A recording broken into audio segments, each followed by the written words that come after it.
trust fall, then we attack. Beep, beep, beep, beep, beep. Okay, so where we left off last week, or last time, if I recall, is you guys had kind of made your way back from the escapades at the warehouse slash freighter ship row, kind of barely. y'all basically, I don't remember how you got Slashik back, but I remember you got him back. I don't remember if y'all dumpstered him again or if y'all dragged him somehow. I honestly cannot recall. I think it was a bit of a screen. Yeah, a bit of a screen wipe and assumed dragging. Right, yeah. Maybe that's what it was, a screen wipe. Okay, so I don't remember the healing rules, but I don't think you heal super fast over like night. No. I still have. I'm on life support. I need to find myself some kind of hospital or something. Well, you regenerate. Yes. But I mean, not anything of.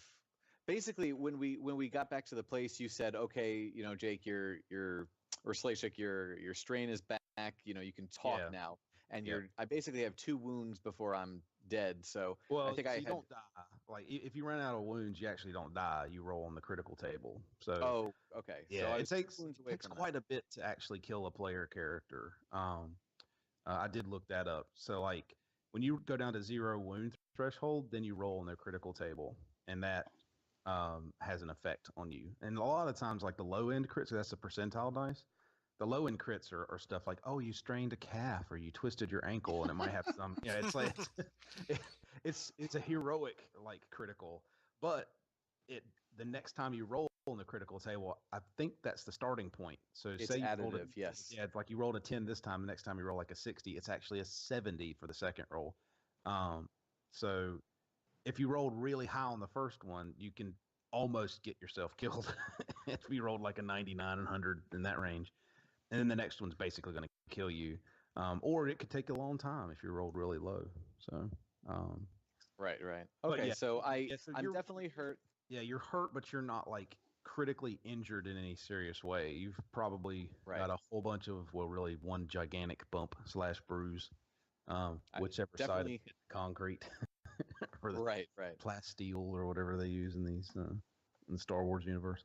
But you guys basically left the scene of, well, for lack of a better description, a giant explosion and a fire and a lot of people screaming and dying, and of course blaster shots and that sort of thing. So you guys are going to make it back. We'll give you the night to rest.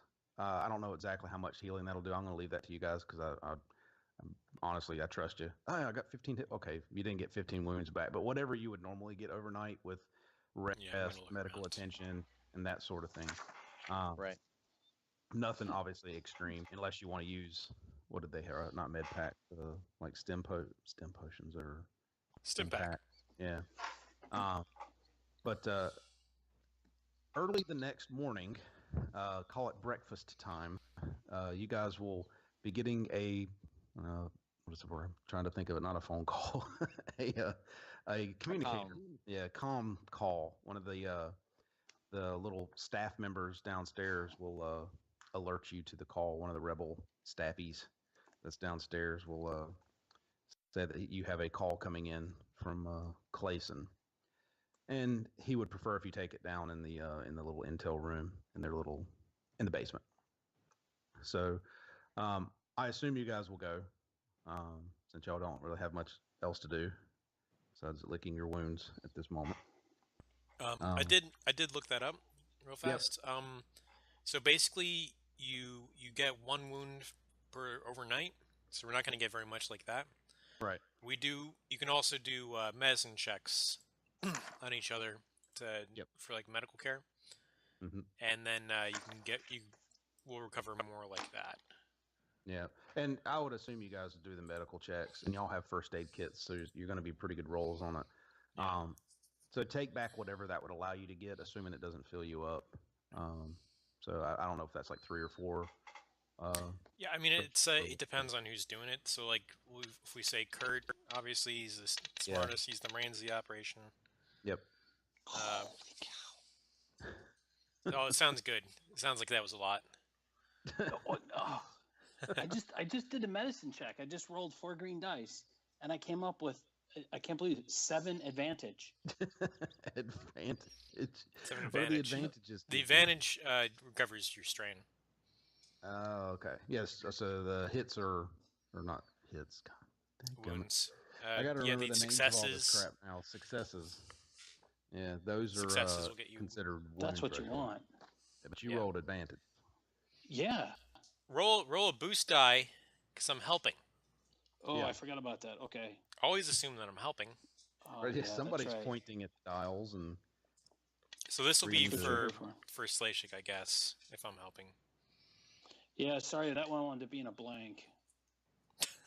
That wasn't any help. Sorry. Well, Slashik's not knocked out anymore. So, Yeah, He did have quite a bit of actually. strain. Yeah. Well, the strain goes away overnight. One rest Right. though. Yeah. So that one didn't help you, but doesn't your regeneration give you something? Yeah. I doubled the normal, so if it's one wound for rest, I got 2. So I'm at 15 out of my 19 wound threshold. So it's not bad. I'm just not feeling too great. but you are conscious again. Oh yeah. Oh yeah. yeah. I'm conscious. Okay. So you will get the phone call from comm call from Clayson, and he will await your response at some point down in the intel room. So whenever you guys are done getting breakfast and blah blah blah blah blah, he'll wait for the call back. Everybody good? Yep, I'm as good as gonna be. I rolled. I rolled. What would be Oscalet's medicine check, assuming that Slashik is helping. I do that with air quotes. I got 2 success and 2 advantage. Okay. That's funny. I was petting. That actually does get me. Oscalet's head. You're just the one that like puts the gloves on him. He holds his hands up in front of you, and you put the gloves on, like, "Hey, I assisted." Yep. Turn your head and cough. Oh man. Okay, so now I think we're ready for the phone call. Okay. Or, I'm sorry. Okay. Okay. So cool. Clayson's gonna give you a call, or he's gonna be waiting on it. And he is at the scene of the fire, or at the scene of the I'm just going to call it a warehouse. It was obviously a large container ship that at some point had been kind of stuck in place, as goes with most of this place. So it's basically a warehouse. He is at the scene of that fire. His first question when he comes on, all right, what did you guys do? I've got another giant building that exploded. That was out of character. Sorry. Fire. What have y'all done? Well, I just have to say that building was full of Hands of Valiant. Now, we take full responsibility for killing all of them. Things got a little messy. And also this, we did run into another individual in the course of this. And who would that be? Well, Slashik, I think you had the best view, wouldn't you say? Or yeah, I would. And Clayson, you're not gonna believe this, but I think it was Hanene. You'd be surprised what I might believe. Perhaps you guys should come back to the warehouse. I have something I need to show you. Something you should probably see. Oh boy. anything else? How's the weather? No. You just, it's easier to discuss this in person than it will be over the comm. Can you send a speeder or something? Like, I think I broke my leg. How about if we discuss it by hologram? People do that. People like that. No, nope. We'll figure out a way. I trust you guys, and he'll kill the link. We were just there. Oh boy. This is Guys, that what on earth do you think? What on earth do you think he's gonna drag us all the way out there for? I think he's gonna kill us. Yeah, I don't think it's gonna be good. No. Well, I do want to know more about this Inene character who's, not killing us, but hurting us pretty bad, and trying to take credit for killing all those Hands of Valiant, right? I look at everybody in turn. Remember all those Hands of Valiant that we killed? Slashik, well, I guess not you, but yeah, do you have any memory of that? Maybe. Did I kill some? I mean, it was mostly me. It was mostly me, and also Kurt helped a lot. Oh! Sorry, I had to reset. Yeah. Yeah, I know. Events have been moving quickly, and try as we might and pay attention to all the things that have definitely happened recently. Yeah. Usually I have such a stronger sense of satisfaction after getting points, but I don't feel anything. You were going, I was saying, you were unconscious for most of this one.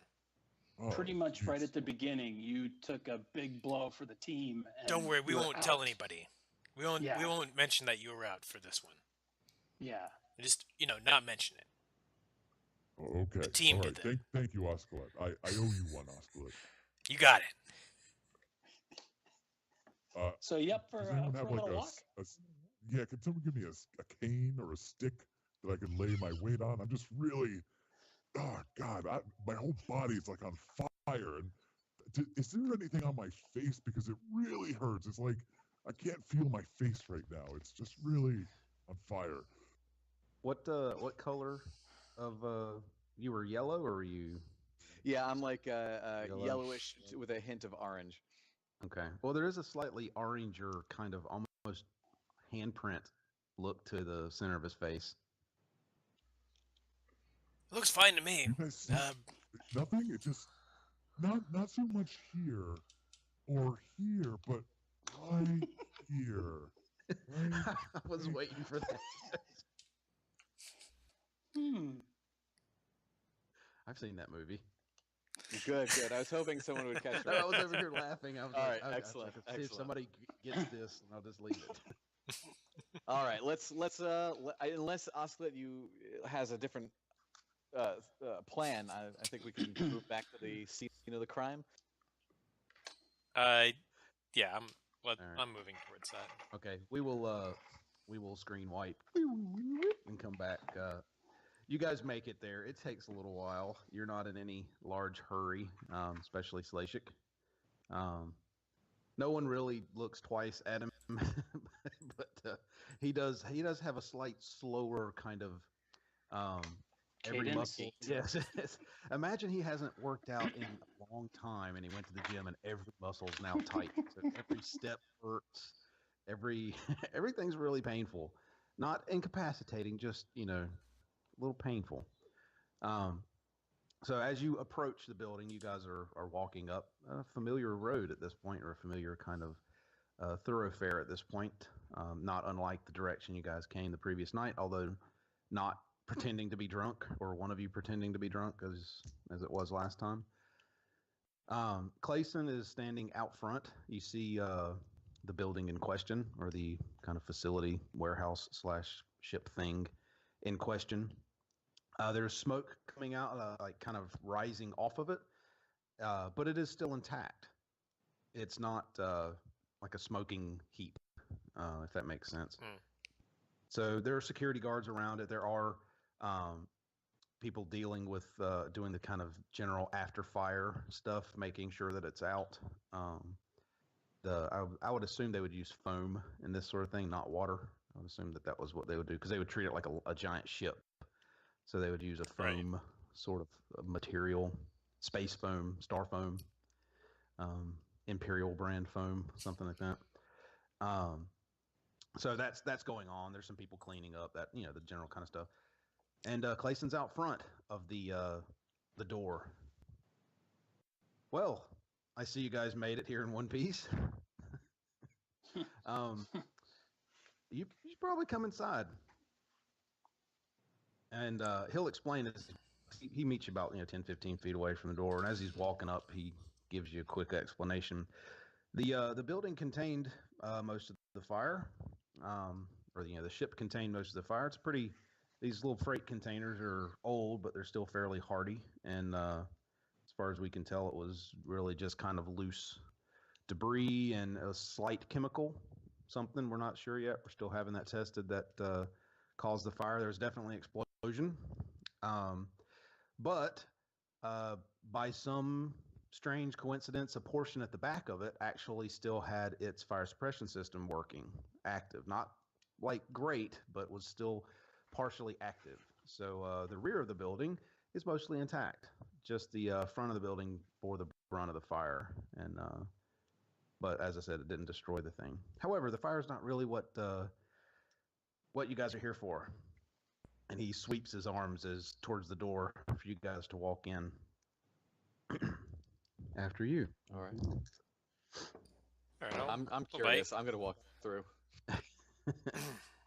Everybody going in, or just Slashik? I'll go. All right. Yeah, we're going. Yep. All right. As you walk in, you can't help but notice that hanging from the middle of the kind of imagine there's one beam, not beam, like one support kind of strut / beam column that is kind of like the one rib as you first walk in. So you got the door, and then you got like another rib of the ship, and then imagine like the second rib. So call it, 40 feet back into the room. You see hanging square from the middle of the room a body. It's hanging, got a metal cable around its neck, hanging very crudely in the middle of the thing, kind of spinning, just slightly. Arms are trussed up behind it. Legs are trussed up to its arms. You can't really see that part because it's just kind of, you see the front of them. Very beaten up. Everybody give me a average perception roll. And Slashik, give me take a boost die. Okay. Why does Slashik get a boost die and I don't? It's I have a. There's an God explanation. damn it. So two dice, I think, is what it was. Yeah. Yep, 2.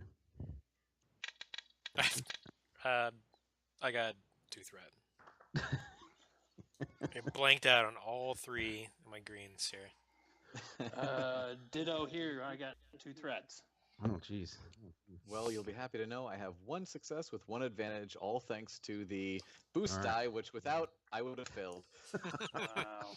Oh, hold up. Let me. Or perceptive I had bunch. a rough night. Come on. Yeah, that's fine. Let me send. I had plenty of sleep. I don't know what you guys are talking about. Yeah, he did get plenty of sleep. Let me send Jake a message here. Kurt was up in surgery all night. Spent all night dragging bodies back. And My favorite part of the game is when I'm somehow singled out and I get secret messages from JBot. It's the absolute best thing ever.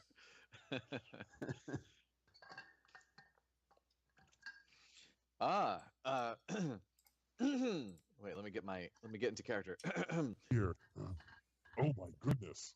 Guys, Oh my do you goodness! recognize that? Do you recognize that human?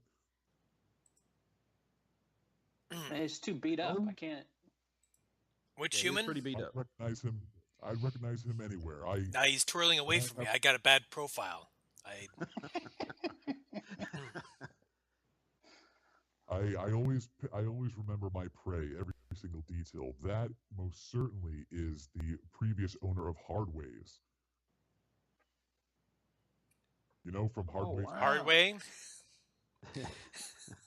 He had a name. I don't remember it now. It doesn't really matter. Spinning Corpse is now his name. Sorry, Clayson will come up. Yep.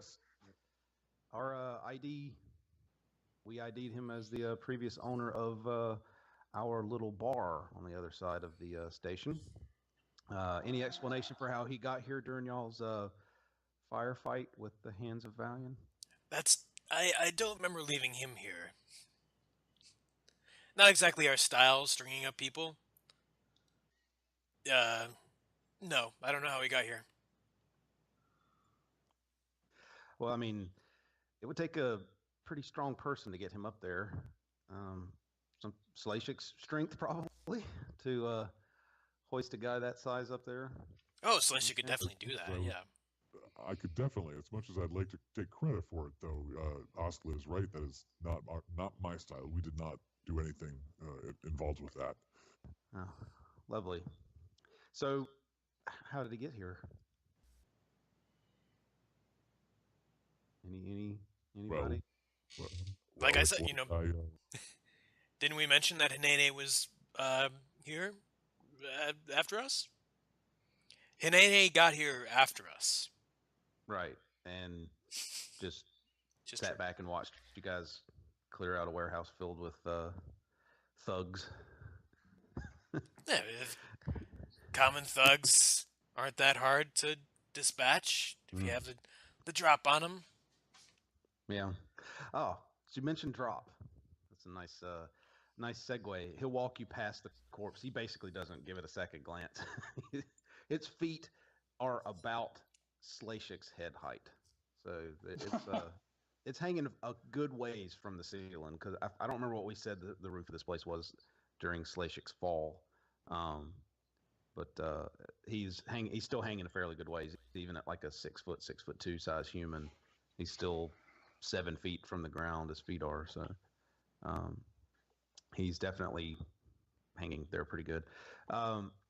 So he, like I said, he barely bats an eye as he walks by the corpse towards the center of the room. It is very obviously torn up, lots of fire.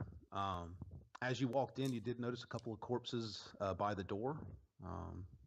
At least a couple of you guys might remember those. Mm-hmm.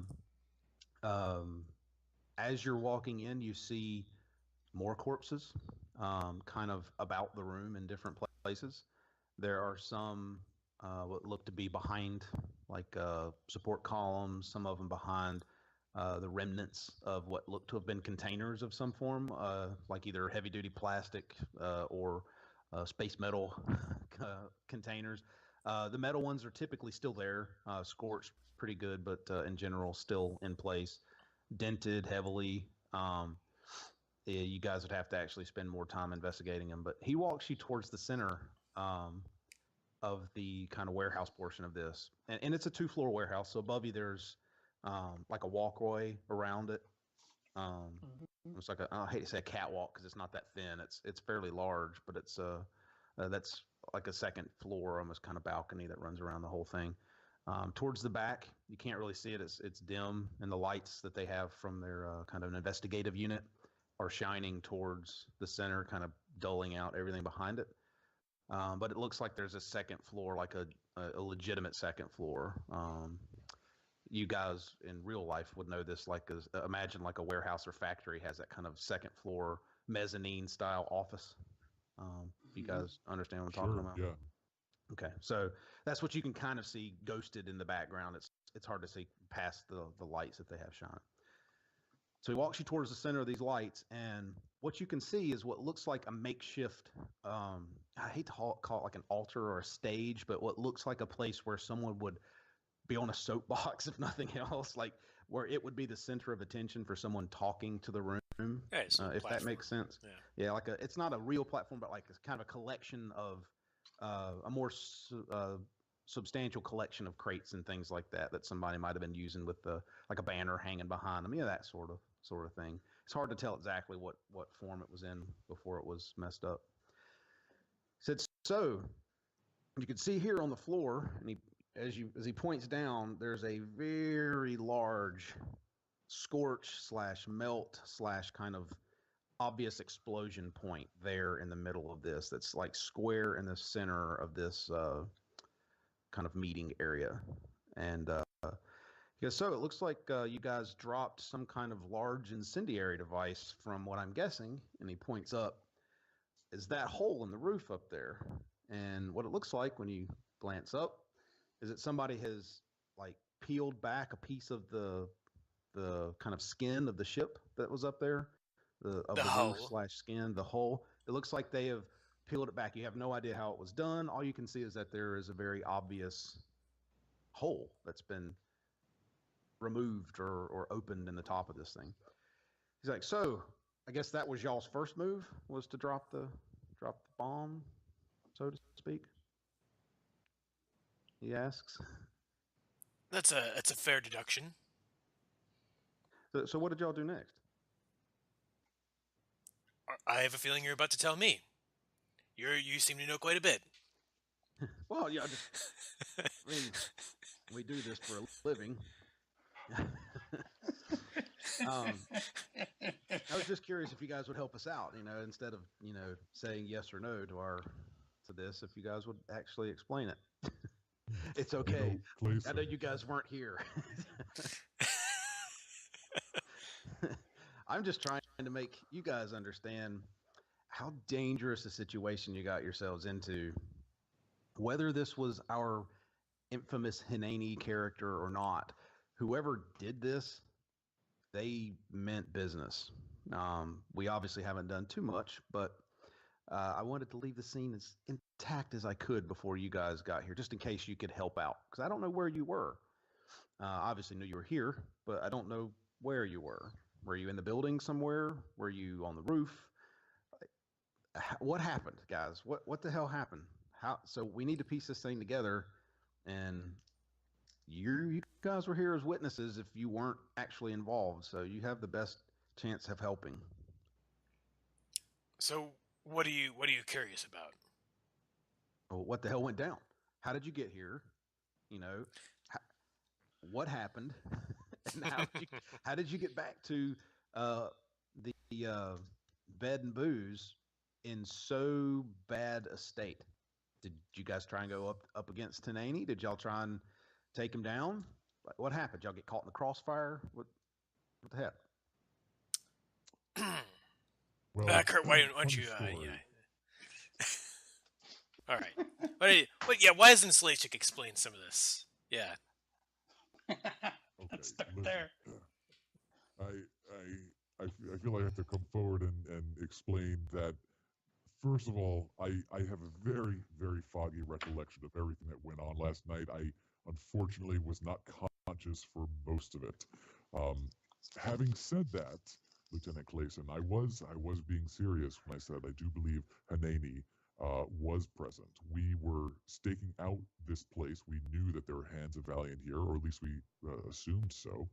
And while we were doing that, I saw, and I can't remember if we all saw, but I definitely saw a figure jump onto the roof of this building, and it was a little too stealthy to be some normal bounty hunter or mercenary, and we thought that it might be, it could possibly be Hineni, but Oskla and Kurt thought about maybe calling in backup, and I agreed. However, I wanted to confirm whether or not Hineni was actually there on the roof, and I went outside to try and confront Hineni.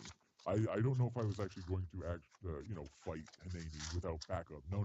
I was just trying to confirm his presence on the roof, and that's where I had a very, very, very, very brief engagement with Hineni and a shock glove to the face, and the rest is a blur.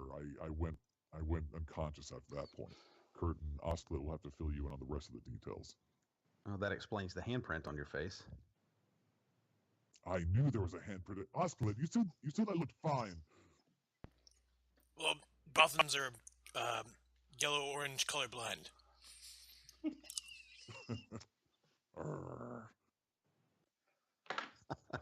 It's very embarrassing. Let me write that down. I don't want to talk about it. Orange colorblind. That would be good. It's a new brand.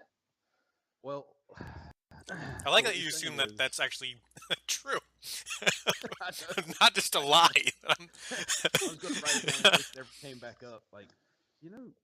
Then I could send a message to one of the guys. He said he was yellow-orange colorblind. How was he able to tell the difference between... Jog your memory. Wait a minute. He was lying. Well, Clayson, if you guys were one of my officers and this we'd be having a discussion in a different place. But seeing as how you're not under my jurisdiction, at least officially, I think you guys got lucky, very lucky. You should have called in. You should have at least asked for advice before doing something as foolish as that. I mean, who the hell? It could have been half a dozen people for all you knew. You could have seen one person, and there could have been a dozen of them up there for all that you knew. And hell, it could have been one of my operatives. That's Didn't this seem is like a why we security have to. operative. Well, What it might not do you have know been. about this Hinene? Same thing I've told you before. Nothing. It's a ghost story. But apparently, What do you know about individual who's operating in this style? I don't know anything other than what you've told me. So, sorry, gentlemen. I can't help you. I don't know anything. If this person's operating in system, then they're doing it without my knowledge. Or at least as far as I know, they're not on our team. But based off the stories, if even a portion of the stories are true, they're a very dangerous individual to be tangling with. About that time, you hear one of the little stooly guys behind him. Can we cut him down? From out of the shadows. Clayson goes, yeah, bring him down.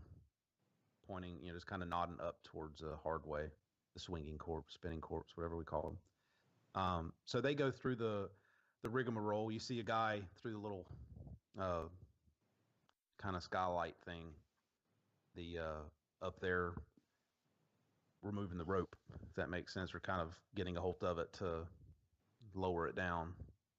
And of course, you can't see, but off camera, there's somebody else helping him too. So there's a couple people up on the roof basically trying to wrangle this rope, wire, whatever it is, down to drop him and not just dump him onto the ground. So they get him down, and Clayson will stroll over to look at him because he hasn't really had a great look. Everybody, easy perception as you walk up to the corpse. Was that one difficulty die? Oh, jeez. One success, threat. 2 advantage. What's that? Success, 2 advantage. Okay. You got a threat. Biff, your stomach churns a little bit Oh yeah. at the closer sight of the very heavily wounded man. Jake? I got a failure with 3 advantage. Oh. You can't see exactly what it is since you were trailing behind and the lights have kind of messed with your vision, but you can smell there's definitely blood.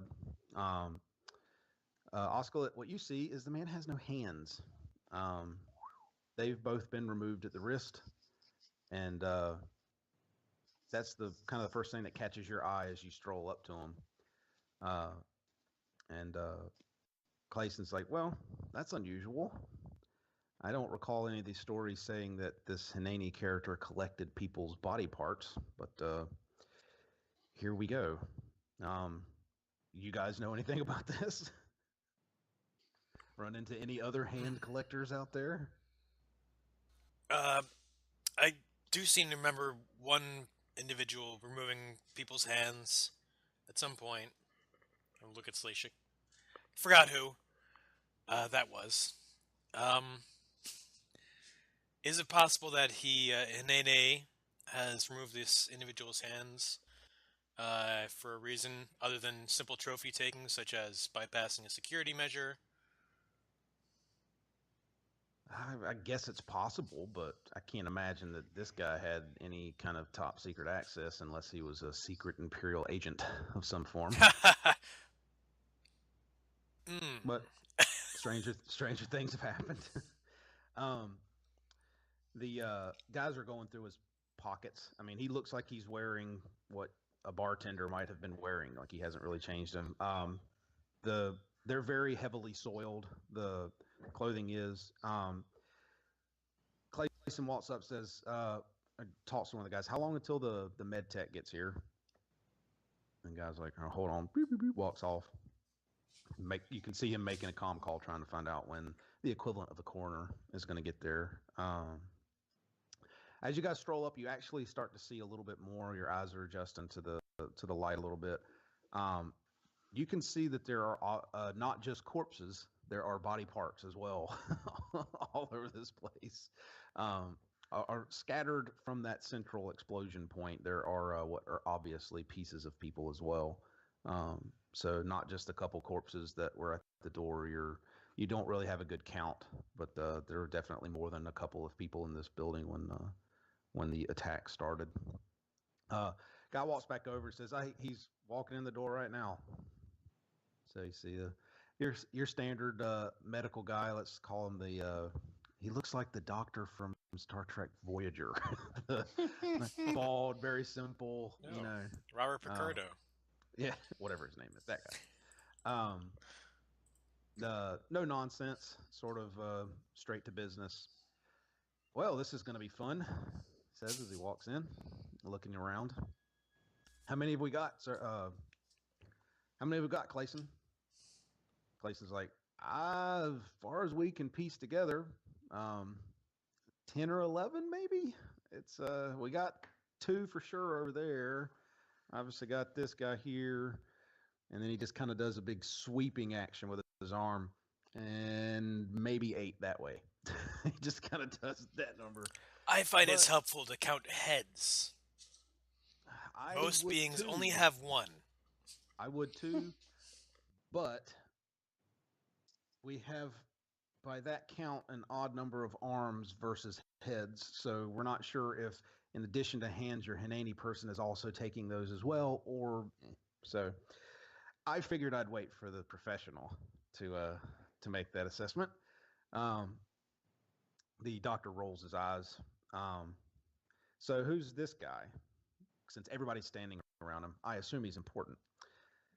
I assume this is the one that I'm really here to look at. The rest of these guys just look like standard run-of-the-mill street punks that got in the wrong place at the wrong time.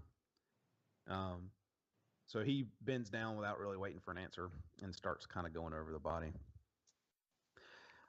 He's like, how long ago was the fire? He says to Clayson, and I guess it would have been, what, about 8 hours? 6 hours? Somewhere around there? Around 6 hours. Clayson's like, well, it started 6 hours ago. I think the techs got it out completely like maybe 2 hours ago. But it had really, it had really kind of burned itself out mostly after, say, a couple hours. Doctors, really? Well, that's sucks. He says, mumbling to himself. Anybody? He just says, well, that sucks. Why does that suck? This guy was alive that many hours ago. He died from, lack of oxygen. He died from the wire just a couple of hours ago. That's a very long, slow death. But he was still here when the fire was burning. But he was being kept alive. For what reason, I can't tell you. He asked for some help. Could somebody help me roll this dude over? Doesn't say dude. Just let me roll this guy over. Yeah, sure. Well, no, whoever. Yeah. So, if Slashik, if you've been down to help him, he won't even bother touching it. He'll let you do the work. He'll say, all right, 1, 2, and then take his hands off as you dump him over. Everybody, I need this one's going to be 3 die difficulty. Actually, let's do it this way first. Everybody give me an average medicine check. So a 2 die difficulty medicine. And of course, I need to roll 2. 2 die medicine. Huh. Oh, fail on that one. 1 fail.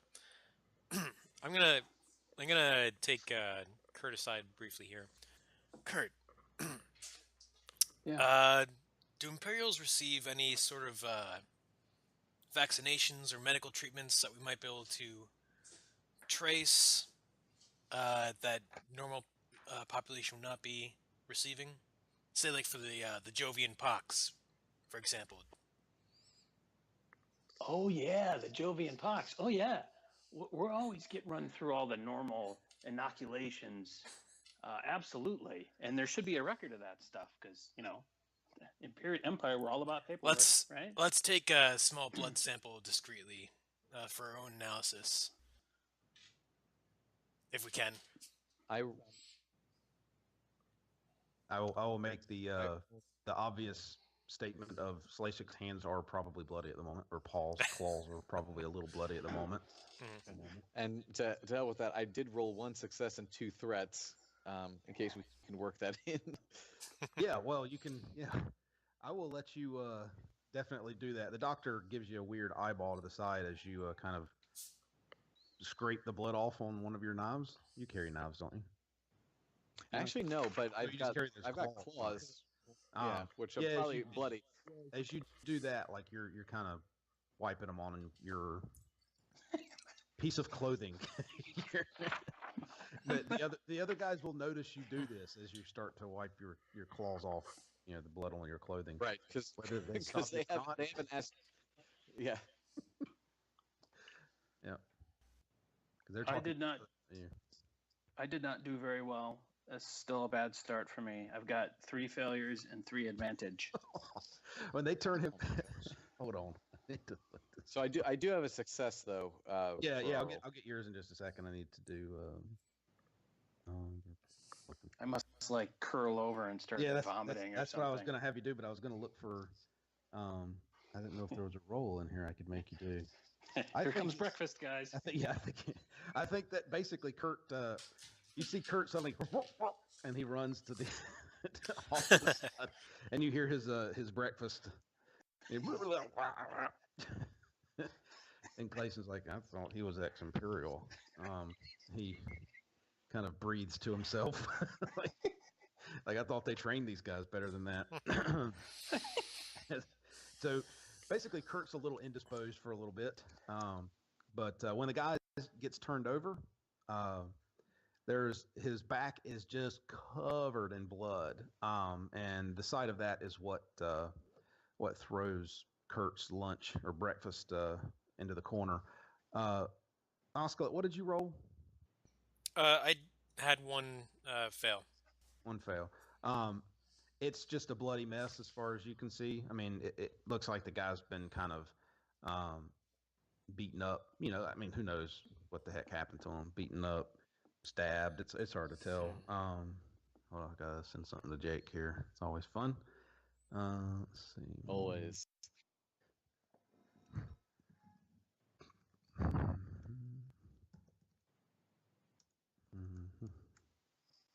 All right. So the doctor is he gets his little bag or his kit, however these things do in the Star Wars universe, and pulls some tools out. You probably know what they are. They're tweezers and that sort of thing. As he's peeling away at the guy's clothes, just to kind of get while he's peeling away at these clothes, I want to look. Is he wearing a Hands of Valiant jacket? The dead guy? Yeah. No, because he's just wearing what like a dirty shirt at this point, very very dirty shirt, and very soiled pants, because he was bartending at the time he was taken, if you recall, and no one ever made reference to him wearing a jacket, so it was just very very kind of normal bartender-ish looking clothes that are just at this point extremely extremely dirty. He's been in them for weeks now. Let me see. Hold on. All right, Jake. Sorry, I got to type back to what he saw here. I'm looking over this body some more. I'm looking for like old-looking wounds, not like fresh wounds, but like older wounds that indicate that he's been tortured over the past week or so. Okay. I'm also looking at those hands to see how fresh those were. Give me an easy perception. Okay, looks like I success. All right, well.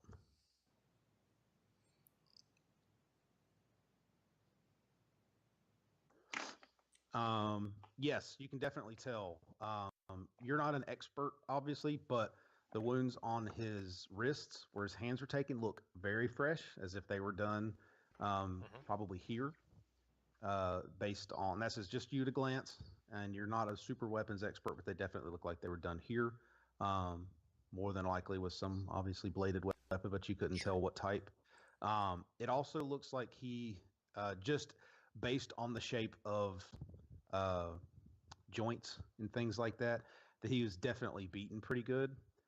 You see some interesting marks on him, like his fingernails they don't look like they've been pried out. They almost look like they've been like he was clawing at something and lost them. Does that make sense? So they don't look like they've been regularly. Wait, but his hands are gone. Oh, I'm sorry. I was thinking Those are toenails. Toenails, yeah, toenails. Sorry, because his feet are messed up pretty good. And good catch there. Yeah, like I said, I was thinking nails. I'm like, what? His hands? Everybody's got nails in their hands. His ankles look like he's had stuff drug across them, like almost like if you were to guess, like a serrated knife sort of thing. He has been run like across his ankles multiple times. So it like just he looks like he's been very, very well taken care of by somebody who's was intent on learning everything about this person, or everything this person knew. So okay, noted. I'm just gonna pull Clayson aside briefly and give him a little relay this to him. Clayson, if looks like he was tortured. You're probably obviously seeing this, but I think that him being tortured and being here isn't a coincidence. It's possible that whoever did this tortured him and extracted information that led them here based on him. yeah, he definitely looks like he's tortured. I guess that's possible. I mean, he was taken. I don't remember the exact time. It's been a while since he disappeared, though. I mean, why keep the guy alive? I don't understand that at all. Extract information. Yeah, I mean, how long could it take? I mean, it's been Depends, a couple weeks. son. Well, he may have. Guys, this is this to me looks like a message or a statement. I think that's the reason why he's been alive so long. What is your hunter's intuition tell you about this statement? I've seen this kind of thing before, and it's more of an announcement. But Doctor Coroner, Doctor, I didn't catch your name. Do you have Dr. Coroner? I think is his name. Coroner. Dr. Coroner. It says Coroner on his jacket. Coroner. That's probably how you would. Duh. Come on. Obviously, it's his name. Dr. Coroner, what do you think? Do you have any gauze or towels, anything that I can use for the body? Sure. He motions over to his kit. He would have some form of like suitcasey type thing with all of the little accoutrement that goes with medical examination. I haven't watched CSI in a long time, but you get the idea. He just points over there. Yeah. This isn't the type of place I'm worried about. A lot of you can tell he's not really worried about maintaining the crime scene. If that makes sense. He's like, sure, yeah. There's a bunch of them back in the crate. Why? What do you want them for? So I'll walk over there. I want to clear something up here. Something looks very familiar to me. I'd like to grab, like, if he's got like a big towel or something like that, packs of gauze or something. Yeah, he'll have some of that form. Okay, so I'll grab that and I'll go over to the body, and his back is facing up right now, right? Or am I wrong? Where's he facing? Yeah, he's face down. He's face down. Yep. He's face down. Good. So making sure that I'm going to take off his shirt. I'm gonna rip it with my claw. Just kind of. Wait, is he naked? I must have missed that. Is he naked? No, he's in like work clothes. Yeah. Okay, he actually had clothes on, but the back of it's torn up really, really good, and the doctor was peeling it away. Okay. That's what he was doing Gotcha. while everybody was doing their thing. So I'm going to really clear the rest of the shirt away. I'm going to kind of use the towel to blot the back and kind of get all the excess blood off of it if I can. And then I'm going to say, if you guys all come here and take a look at this, this isn't just random stabbings. This isn't claw marks. This isn't something random. This is almost a language. There's some kind of symbolism here. There's writing here. I can see it in the back wounds. Does anyone recognize this? What is everybody's knowledge, skills, and hold on, I'm looking for a character sheet so I can. I have all sorts of stupid knowledge. I have underworld knowledge. Well, like the The career efficiency ones. or whatever. I mean, yeah. Kurt has 4 intelligence, so he's got like a bunch of. Yeah. I only I've have got 2. warfare for knowledge. Everybody give me a. Actually, Jake, give me 3 disadvantage. Just kind of basic knowledge. I'm looking for it on here to see if I have a. Sorry, I don't have a legit Three character sheet. difficulty. Yeah. But yours would be knowledge, warfare, the warfare one. Okay. Yeah. And the other 2 give me 4 difficulty. Just kind of general knowledge, or Okay. underworld if you have underworld. Okay. One of those 2. Yeah. Woohoo! I got Yeah, 1 that'd be pretty success, good 1 too. advantage. All right. Okay. 1 success, 1 threat. Okay. 3 success, 1 threat. Oh man. Fun. All 3 of you recognize it as Mandoa, Mandalorian language, which to an untrained eye does look a lot like just hacks and slashes and knife wounds. But all 3 of you recognize it as writing. I don't think all 3 of you can read it. I'm going to make a bold assumption, and I'm actually going to use your force point, your white one, to assume that Jake, because he rolled so well, can read this. So for future reference, keep that in your mind. Oh, snap. That you can read Mandalorian. Nice. Something you might have run into in your travels as a bounty hunter or as a Yeah, I can. tracker Yeah, slash. I could definitely write that down and make a narrative for that. Definitely. Yep. It takes you a second. It's not something that's always fresh in your mind, but and Clayson, of course, wanders over. He goes, "Mandalorian, really? Seriously? Like that? You got to be full of crap, right?" And actually, I'll send it to Jake. That way, he can read it in his fancy voice. Cool.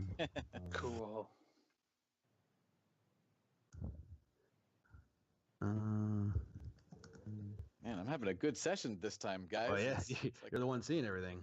all the all the knocked out of me from last session is returning. Everything that I got knocked out.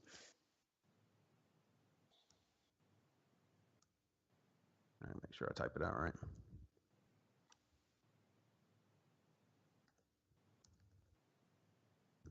All right, there we go.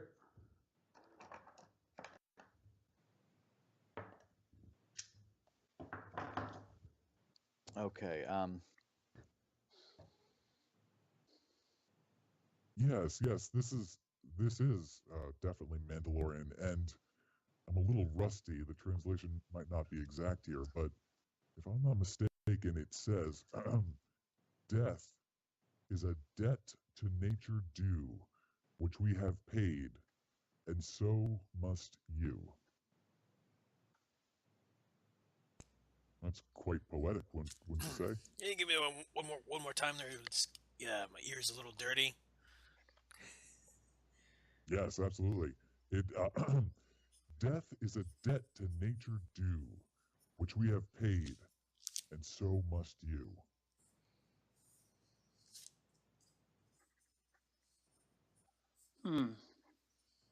Clayson, does that mean anything to you? Have you heard? You think he was talking to me? Doesn't mean anything to me. It seems a little ominous. I don't know. Did this guy do something specific to piss off your Hineni, or is there something bigger afoot that we're just not seeing yet? Could be Well, both. Either way, exactly. Either way, this man was kept alive for a long time after he was taken from Hardway's Bed and Booze and then brought here. Now, whether it was before or after everyone got killed, I'm not entirely certain, but this was definitely a statement that was made, and I just can't figure out why he was left alive for so long. This must have been a long torture. Yeah, the doctor, now that he eyeballs it, he couldn't read it, but he looks a little closer. He's like, well, he might have had to keep him alive because these wounds look very, very bad.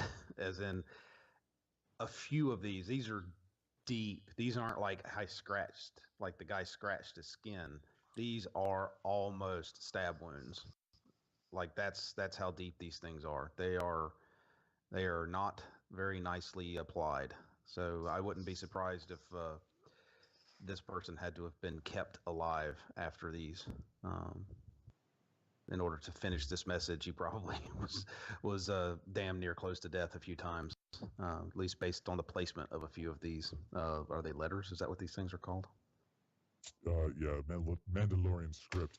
But the real interesting thing here is that if Hineni left this body with this writing, and by all, all of us should know, and all of us should assume that Clayson or the local law enforcement would be the first here to react to the bomb explosion and the fire and everything and whatnot. So this message almost seems like it would have been left for us or the local law enforcement, and not so much for his enemies. Does that make sense?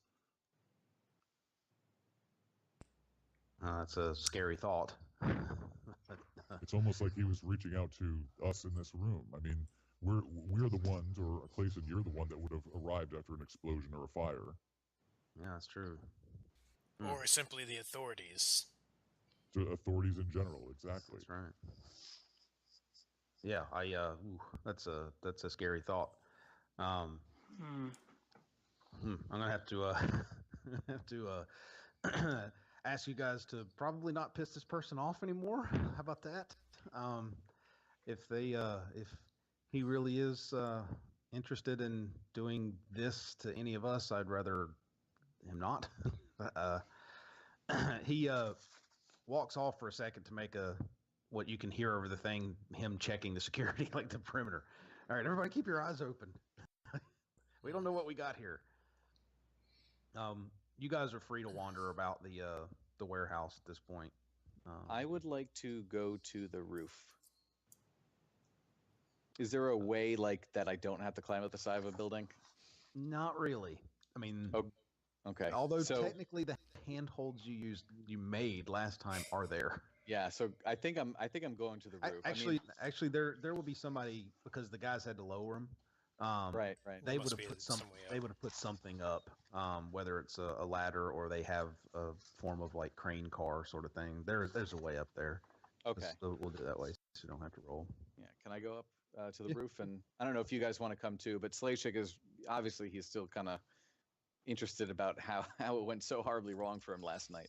Right. And, yeah. But he also wants to see if he can glean any like tracking information. I mean, he used to be a tracker in his past. He wants to try and track. Yeah. Absolutely.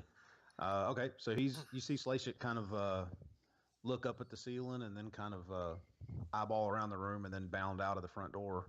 Well, not bound, kind of wander out. His bounding days are over for a few days. Oh yeah. But you see him wander out the front door, kind of off to himself. Kurt, Oscalet, anything? I would like to go talk to Mr. Coroner and clarify. I'm sorry, Dr. Coroner, and clarify if we can the like when Dr. Coroner, when did can you get an approximation as to when his hands were removed? Was it some time ago, or was it today, or not tonight, last night? Let me see. He goes back to his little bag and pulls out, I guess, a hand scanner, kind of like what you guys have, more focused towards the medical side of things. Does a little tricorder over the body. Looks at the hands, does doctory things. I'm not a doctor, obviously. I'm not, because I don't know any of this stuff and I don't watch CSI. He uses some fancy medical jargon do you have medicine? Didn't you have that as a skill? I do, yeah. He uses some fancy medical jargon that you catch parts of. You're familiar enough with it. You have a CSI degree, let's put it that way. Unless you have like multiple ranks of it, I'm going to say you basically have a television doctor's degree. Enough to follow ranks. what... Huh? No ranks. Oh, right, yeah. So you just have the general kind of... You're smart. Mm-hmm. So, yeah, you pick up on what he's saying, but you don't know like all the technical medical terms. He's like, yeah, they were taken here. Definitely here. He was still alive when they were taken. Based on blah blah blah blah blah blah blah. Okay. Blood this and rigor that and all that fancy terminology that I don't know. But yeah, they were definitely taken here before he died. After he was hung. So, and just for thought, he wasn't dropped from the ceiling; he was lowered.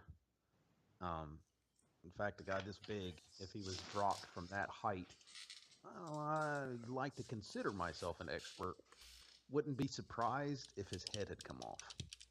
So he had to have been lowered. Yeah. He's kind of talking to himself at this point. Yeah, probably lowered. Although it would have been an interesting test. I wonder how many pounds in height. At this point, he's wandered off into his own world of measuring and how far do you have to drop a body to have the head pulled off by a rope, that sort of thing. You can sit there and listen to him, but he's mumbling to himself at this point. Science inanities.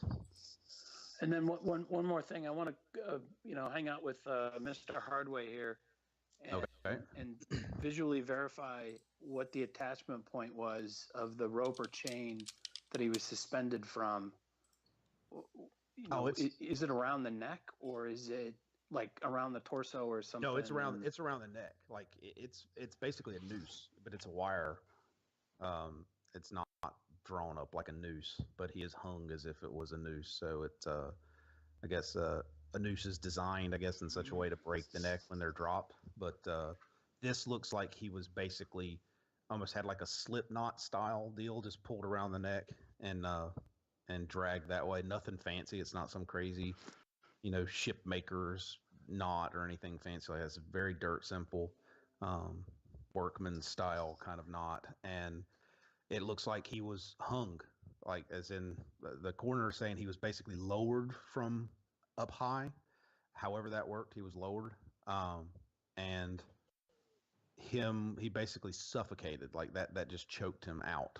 And he died that way, not through any other form of trauma, although he did take a lot of trauma. But his hands were taken while he was dangling there before he died. Does that make sense? I think so. I want to get up on my comm link. Slashik, can you hear me? I can hear you, Kurt. What's up? Yeah, so I'm looking at Mr. Hardway down here, and I'm a little bit, I suppose, puzzled on if Dr. Corner is saying that he was alive while the fire was burning, and so he's in this building for several hours after we had departed, but yet he was suspended. I'm assuming he was suspended that entire time.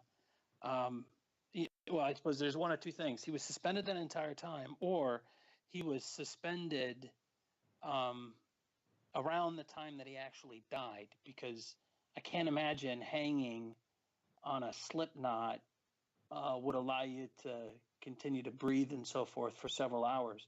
So while you're up there on the roof, see if you find anything that would suggests that maybe our buddy here was worked over on the roof for a while after the explosion and then subsequently lowered down after a good talking to. Thank you. You got it. I'll let you know what I find. All right. You would have, Phil, did you have anything you wanted to do? Well, I do have a couple things. First of all, I'm looking down at this corpse and the Mandalorian writing, sort of like muttering to myself the death poem. Death's a touch of nature too. So must you. I wonder if do and you rhymes in Mandalorian. Or that's just a coincidence. That seems pretty interesting.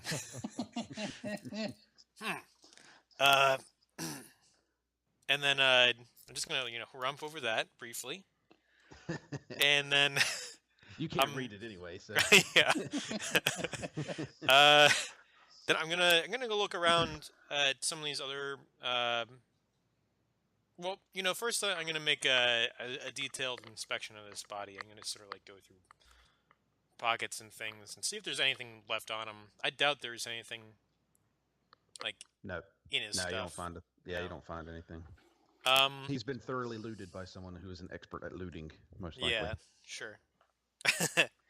I am gonna go look at some of these other corpses. If there's one that's not too badly burnt, I want to go make a close inspection.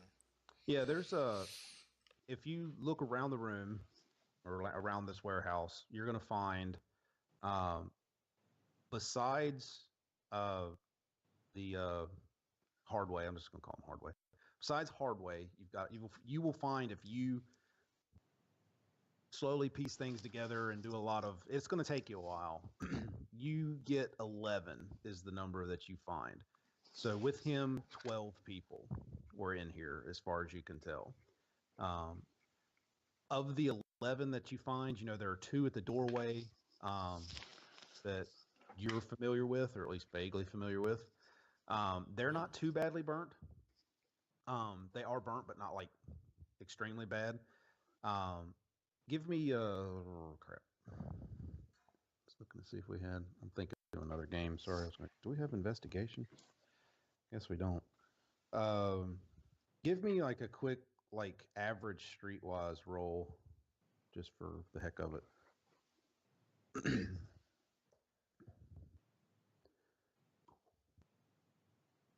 See how that goes.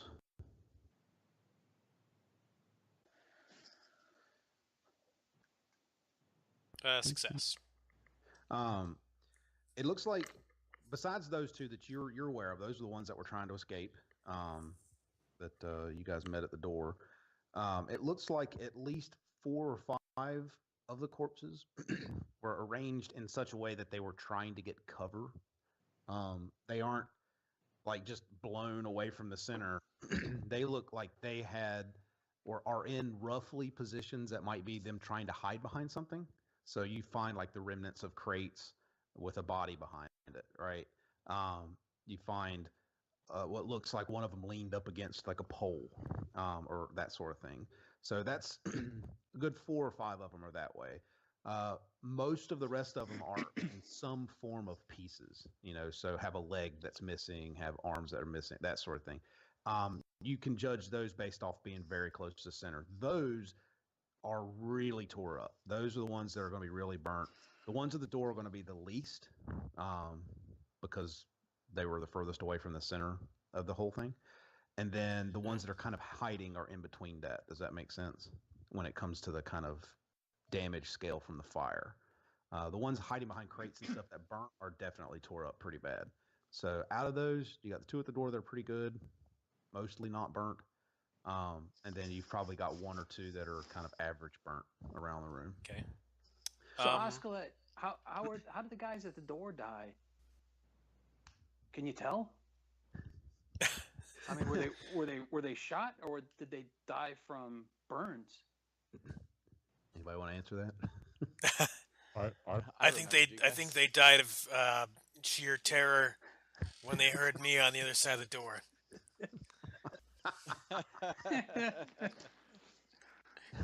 Pretty sure that's how they went. Kurt, you were there.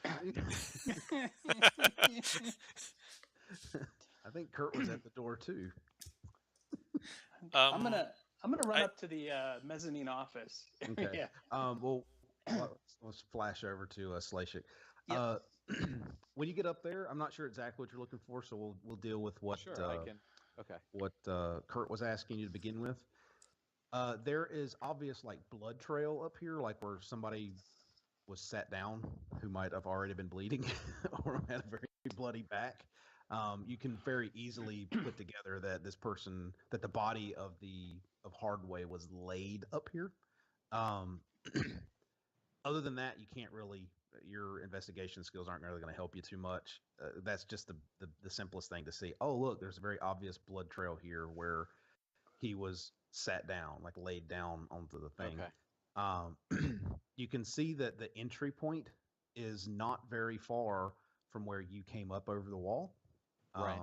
Maybe a handful of paces away from where you came up the wall. So call it like 10 feet. So you climbing the wall was basically right behind the person. Right. That's why they were able to hear you, even as stealthy as you were. And you can definitely tell that there's an anchor point up here. You didn't hear anybody anchor anything, but it's driven into the metal. So you didn't hear it before the fight. Let's put it that way. If your memory is like, I don't remember hearing this giant like spike style thing driven into this metal armor. So it must have been done after you disappeared, after you fell off the building, slipped. Right. Fell off the building. But that's about as much as you can tell at a glance. But if you were to piece the two together, he was probably lowered down after the attack.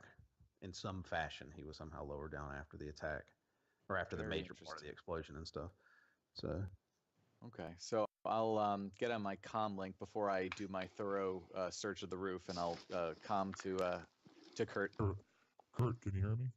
Oh yeah, go ahead. So, Kurt, there's an anchor up here, and I believe that this anchor was placed to hoist or to suspend Hardway after, well, at least after I fell off the roof. So, considering what you guys have told me about the incident, I would imagine that after all the fighting had been done, after the fire had been set, that's when Hardway was dropped in and suspended there. There's also a big pool of blood up here, which to me means that, Hardway was definitely up here, and it is likely that the writing or the stab wounds or whatever was done up here on the roof. Yeah. So I hope that answers the question. That's as much as I can see right now. I'll let you know if I find anything else. We know the hand cutting was done actually down in after he was hanging. The doctor was able to confirm that. Okay. Based on some medical thing. So at some point he was hung and the hands were taken. So so yeah, and then what I'd like to do is or on the roof at least, so that's the glance at.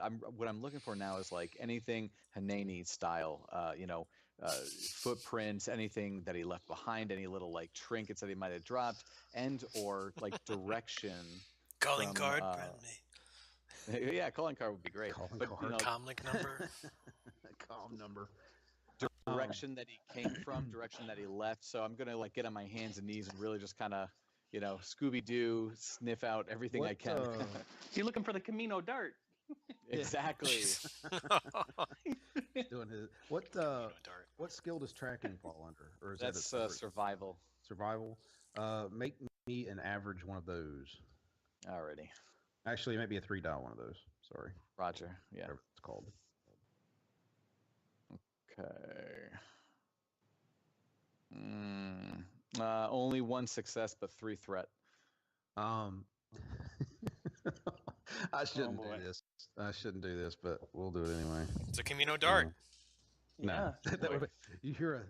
Oh, I wanted to go see Dax. I'll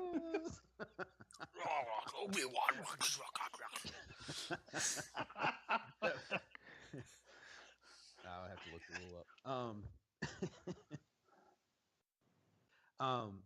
While you're doing this, basically the two guys that are up there, the two security dudes, are goofing around, joking. So you don't really get a good glimpse at stuff. They're doing the standard. Hey, it's a crime scene, but we don't give a crap about maintaining the integrity of said crime scene. So they're just kind of scuffling about. Oh, dang it.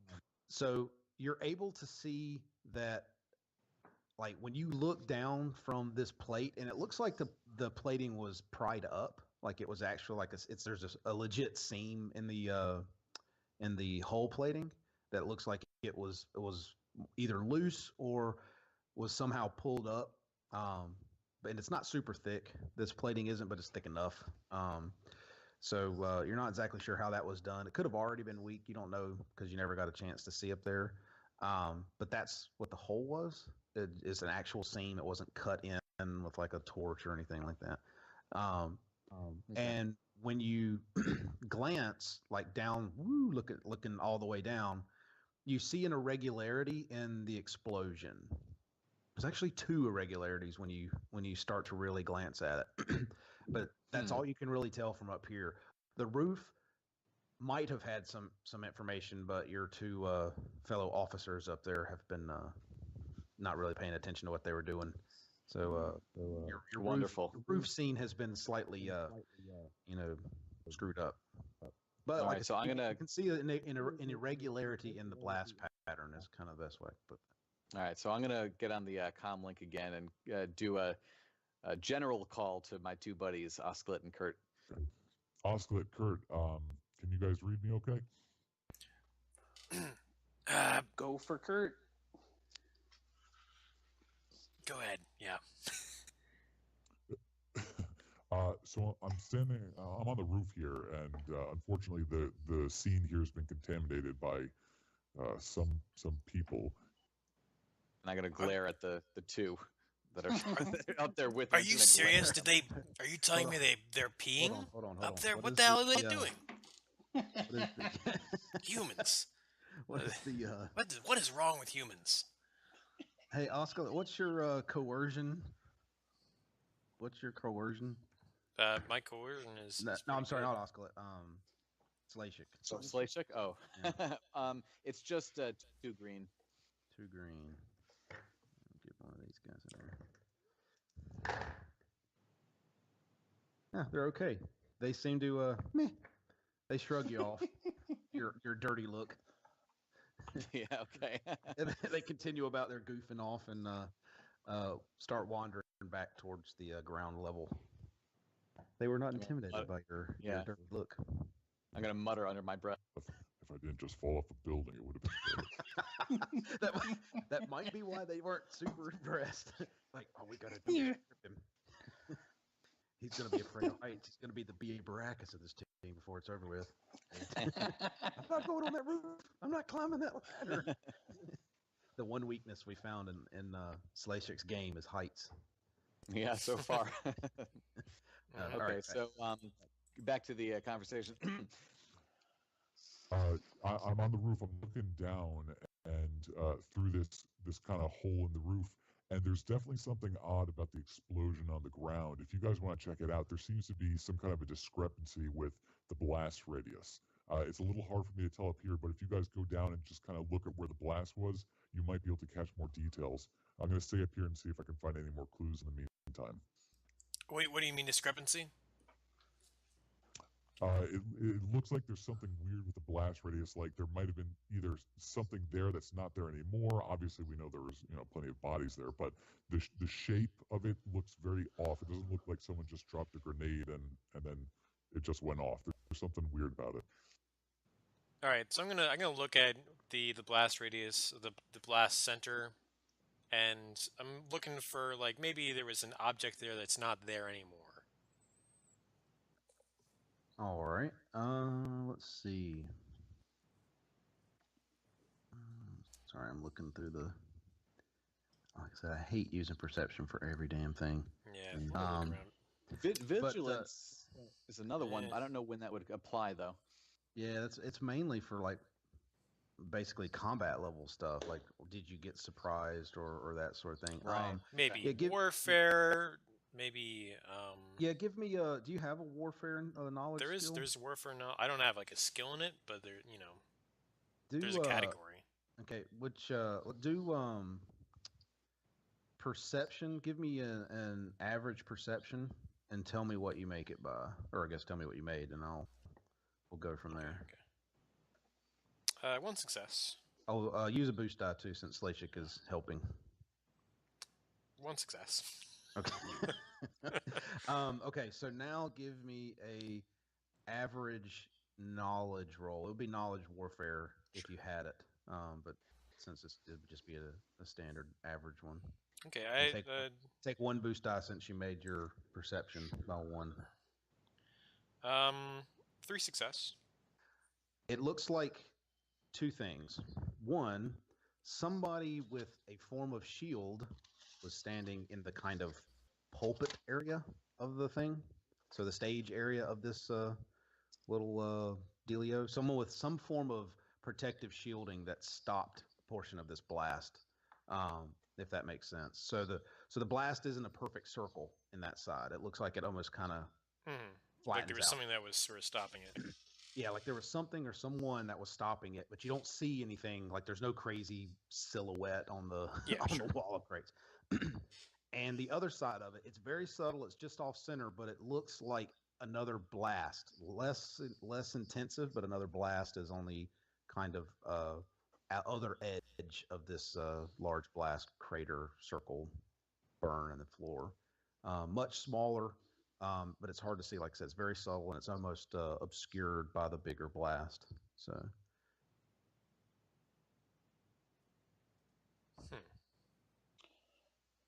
So this might be the wrong one, but I suppose assuming all this is now general knowledge to everybody. But Oscalet, can you determine if this little second explosion is like triggered by the first, as opposed to it being a second attack? I can see. That's going to require a 4 die knowledge, 4 difficulty knowledge, or warfare if you had it. No, I fail that. Okay. No, do I remember hearing 2 explosions? No, you do not. Okay. You just remember the large one. If you guys recall, you guys were actually in the building next door. Right. When that went off. Yeah. So if it was a small enough one, you probably didn't hear it anyway. Right. If it happened at the same time, we wouldn't have heard it. But if they were separate, we would have heard. Yeah, but you definitely didn't hear a second one. You heard the first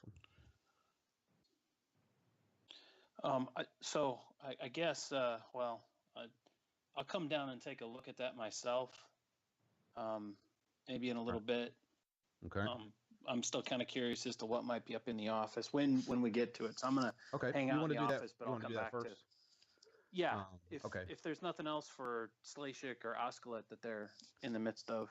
Not unless they specify something, we can go to yours. Yeah, no, I'm still just looking for the last little evidence. I'm probably gonna come up empty, but that's all.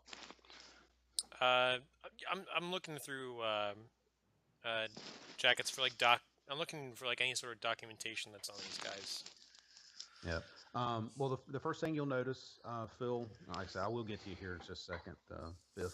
The first thing you notice is that basically all the corpses have been stripped.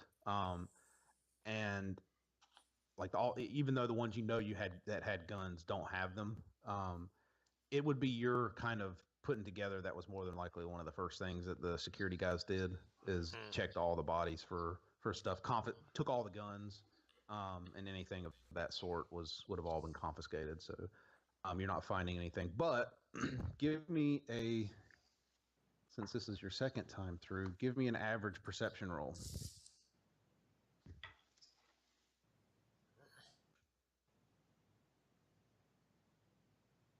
No, I'm failing that 2 threat. Nope, you don't notice anything. Okay, so the mezzanine / office area.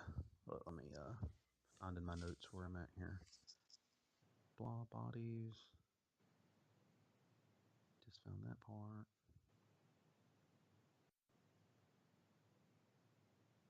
Sorry, I'm going through all my crazy notes. Yeah, to that's see what fine. you guys have actually found and what you haven't found yet.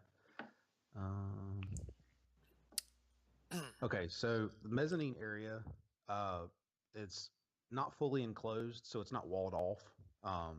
It's if that makes sense. So it's not like a little house that's sitting up there. It's actually open. It just has Okay. like a waist high rail. Just from where you guys are at, you can see. Oh, look, there's a mezzanine back there. You couldn't really tell any detail, but as you get closer, that's what it is. You get up there. Oh, it's like a second floor to this warehouse. However, it it is being used or was being used as a kind of makeshift office. So it looks like there were a couple of people up here, or at least that's what it looks like it would accommodate. There's a couple of beds, like ramshackle beds or cots, that sort of thing. And based on the equipment that you see, I'm not going to even make you roll this. It almost looks like a listening post. Like they've got banks of computers and terminals and like frequency scanners. Because the security folk do have the equivalent of like a police band. They have that kind of open channel, and they of course have secure channels if they need them. But the open scanners are just like you would think anywhere else, and it looks like these guys were listening in on that. That's the type of equipment you're seeing. You also find, and remember, none of this was really touched by the fire. Although it is, I guess it would be like a halon style system would be what's in this, I would think. Okay. For fire suppression, I'm trying to think what it would actually be inside of a ship. I don't know if it would be foam because halon would kill the crew. So I'm trying to think like, Yep. but this would be the warehouse, or I guess the freight portion of a ship. So I could see it technically being a halon system because you're like, hey, it's this freight. Nobody should be back there during a transit anyway. But either way, some form of that thing did it. So the maps are kind of tore up, but there are crude, kind of drawn on glass, maps of what looks to be the spaceport. The one, hold on, where did my map of the system go? The one that was at the Geller City spaceport, the one that got bombed a number of episodes ago, if you guys recall. So there does look to be a very crude, rough, drawn map of that. Obviously, it's not like a flyover scan of it. It looks like very much a crudely hand-drawn. This is what it looks like. Here's a circle. This is a blah, blah, blah.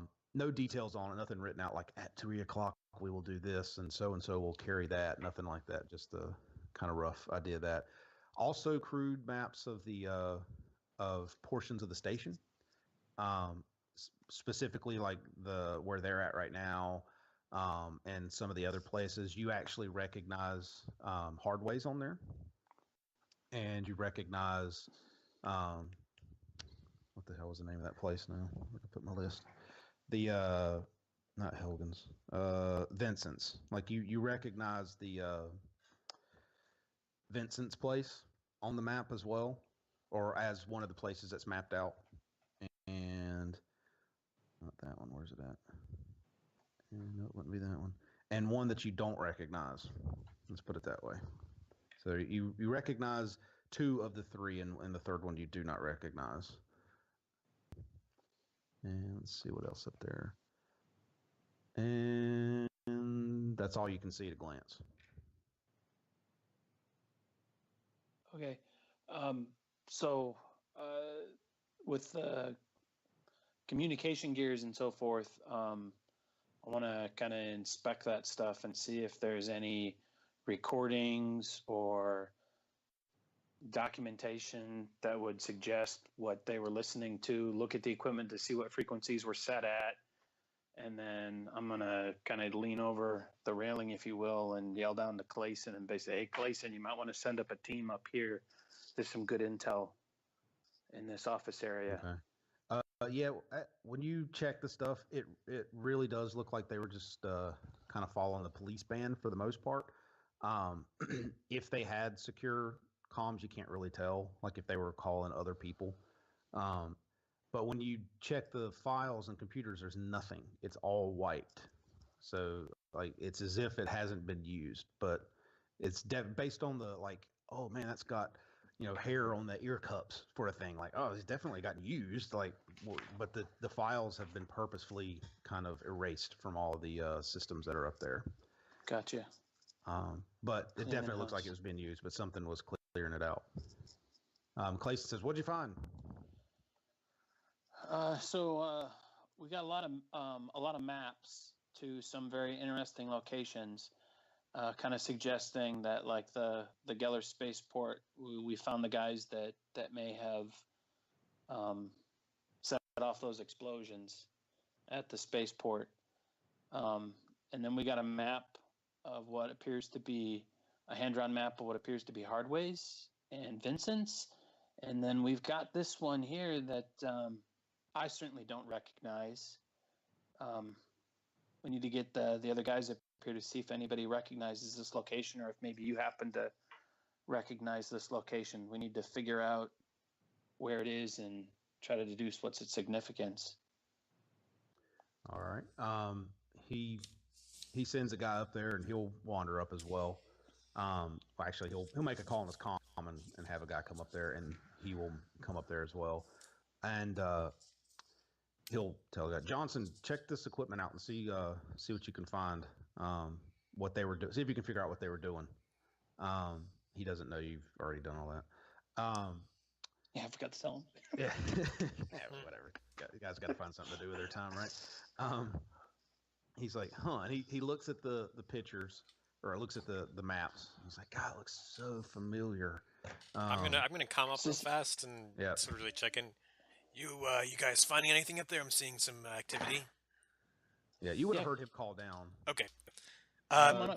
In that case, check it against Starlight, the other slave place that we didn't check out.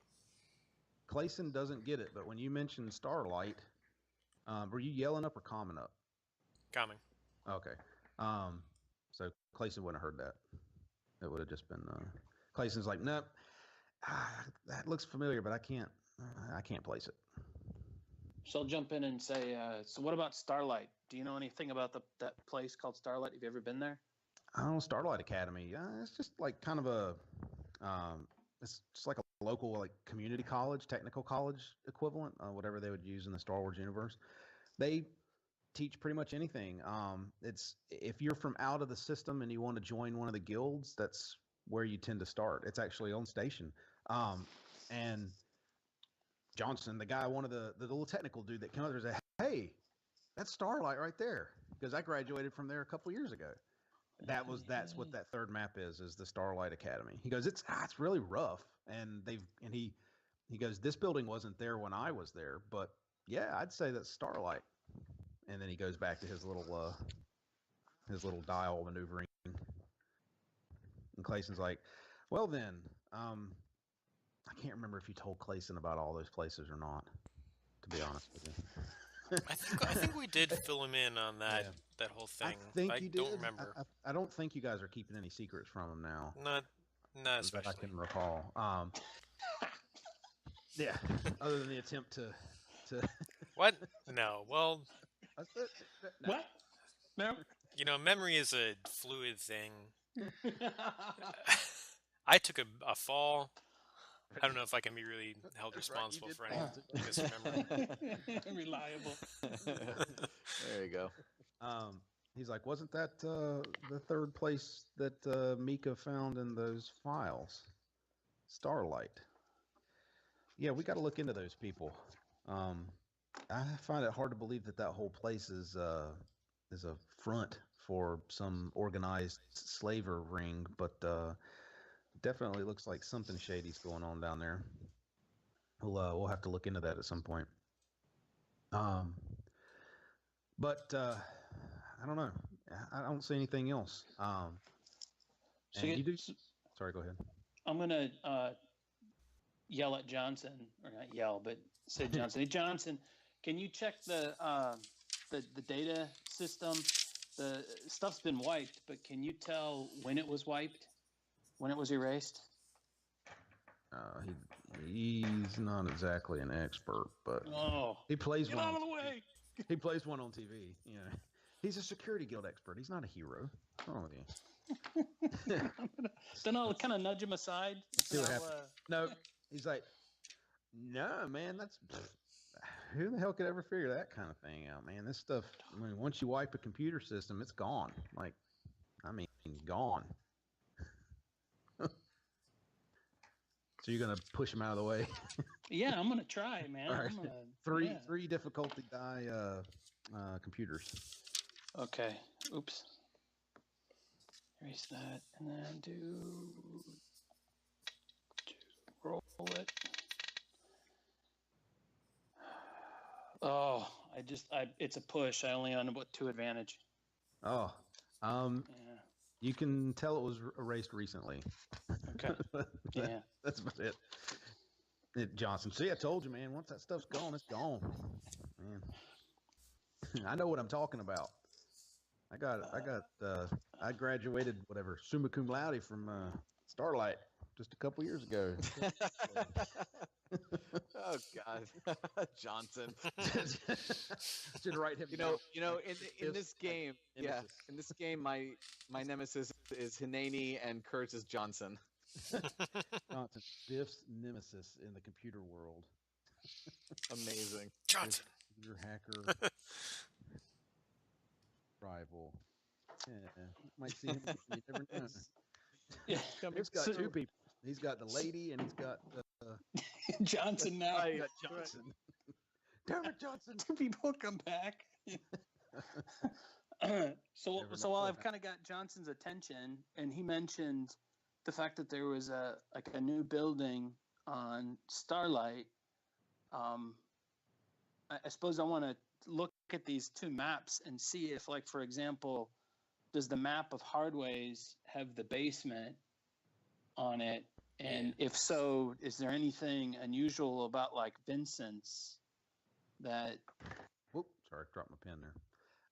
Didn't necessarily see before. No, they look they're very crudely drawn, kind of interior, kind of blueprint layout sorts of things. They look like what you found. The basement is not shown for Hardways. It is not actually on there.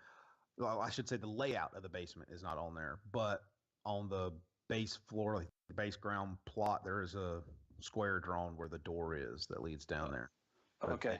They didn't bother drawing out the rest of it. Anybody? What's everybody else doing now? I know Phil was still rooting through pockets. Yeah, I'm gonna call up to Clayson. Hey, Clayson. Yes. Any of your goons find a shield generator, personal shield generator? No, fairly certain that would have caught our attention. Mm-mm. Why? What are we looking for one of those for? I'm gonna come up. Well, he's standing at the little, the ledge or the railing, yelling back down at you as you walk up. No, why the hell? Based on the blast pattern here, it looks like there may have been another person in this room, close to the blast center, who was possibly wearing a personal shield generator, based on the absorption of the blast in this area. Huh. If it was on the podium, right? Yeah, imagine he's up on a pallet, right? Like something that's only a few inches taller than everybody else. Yeah, and this pallet that's a few inches taller than everything else. Right, yeah. Where you might expect a more important kind of individual. There you go. Possibly one who could shell out the kind of credits for a PSG, as they say in the biz. Mm-hmm. If he's not here,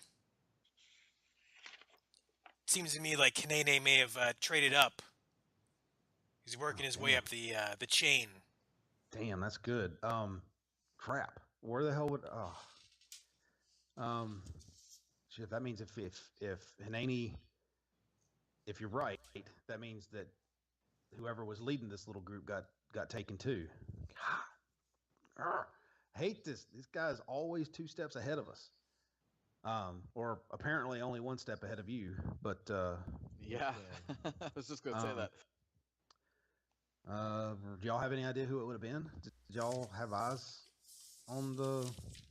I this doubt that little we saw him go ceremony in. or We meeting? didn't get a good look inside. Great. We have no clue who this person is. At least with Hardway, we had a pretty good idea who the person was. But I don't even know where to start with this one. Ugh, great. He'll call around. I feel and so see- alone on the roof, being away from your conversation. Yeah, you can come down unless you are just moping. I'm just moping, Doesn't kicking look the like dirt. that tall. Hey, I bet I could jump down from here. I and will- not take a...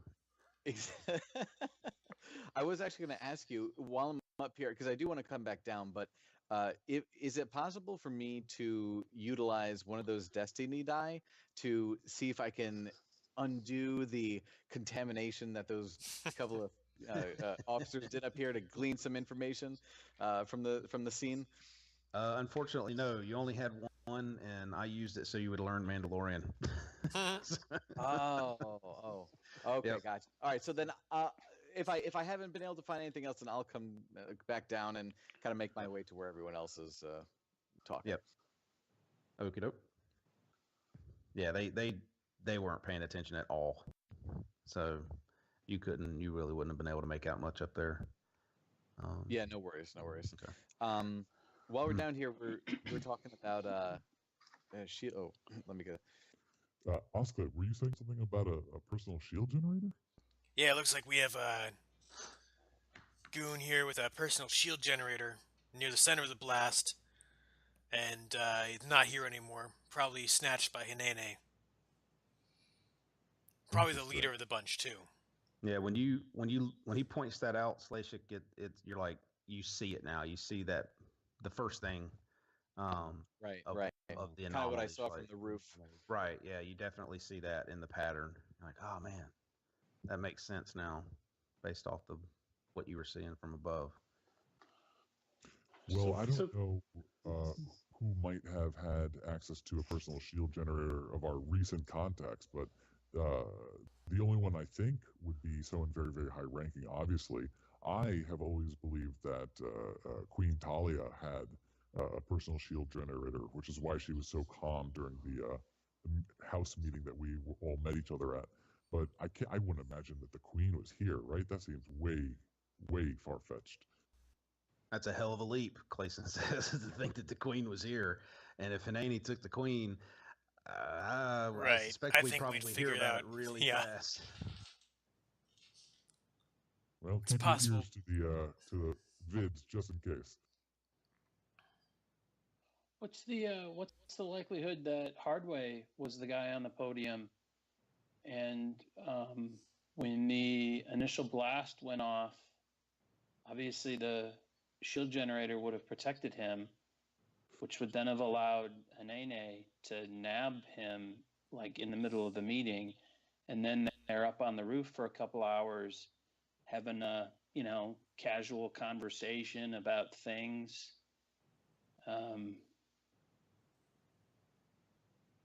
What about that? I get what you're saying, and to add to Weren't that, they- what about this?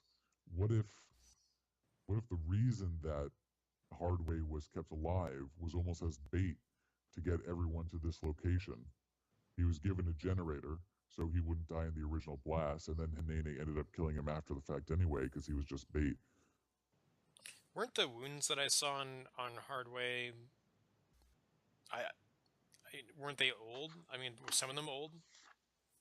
Oh yeah. They definitely look Like- like they'd healed up what you would get over the last few weeks if something was Right. done. Okay, that's what I thought. Yeah. All I think right. he'd been held by Hinene for a while, based on the wounds, healing state.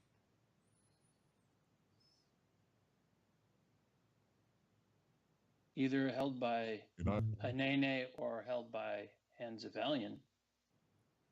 well, the last thing that we know about Hardway was that Keela told us Hinene had Hardway by the head or the shoulders and lifted him up, His feet. and definitely was in his custody, or his feet. That's right, lifted him all the way up, and Keela heard a scream. So we know that Hinene did have Hardway at the very least. Right. To me, it makes sense that Hinene would have extracted information that led him here, but the only thing that doesn't make sense is why it would have taken so long for Hinene to make this attack. Mm.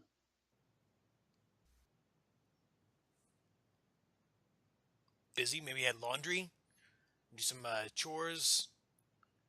Maybe he had other things to do? Maybe this was a predetermined meeting spot or a time and a place kind of issue that he, like you said, he's trading up. He knew this from Hardway and then traded up to the next one. That's a good point. Maybe he was waiting for this individual to show.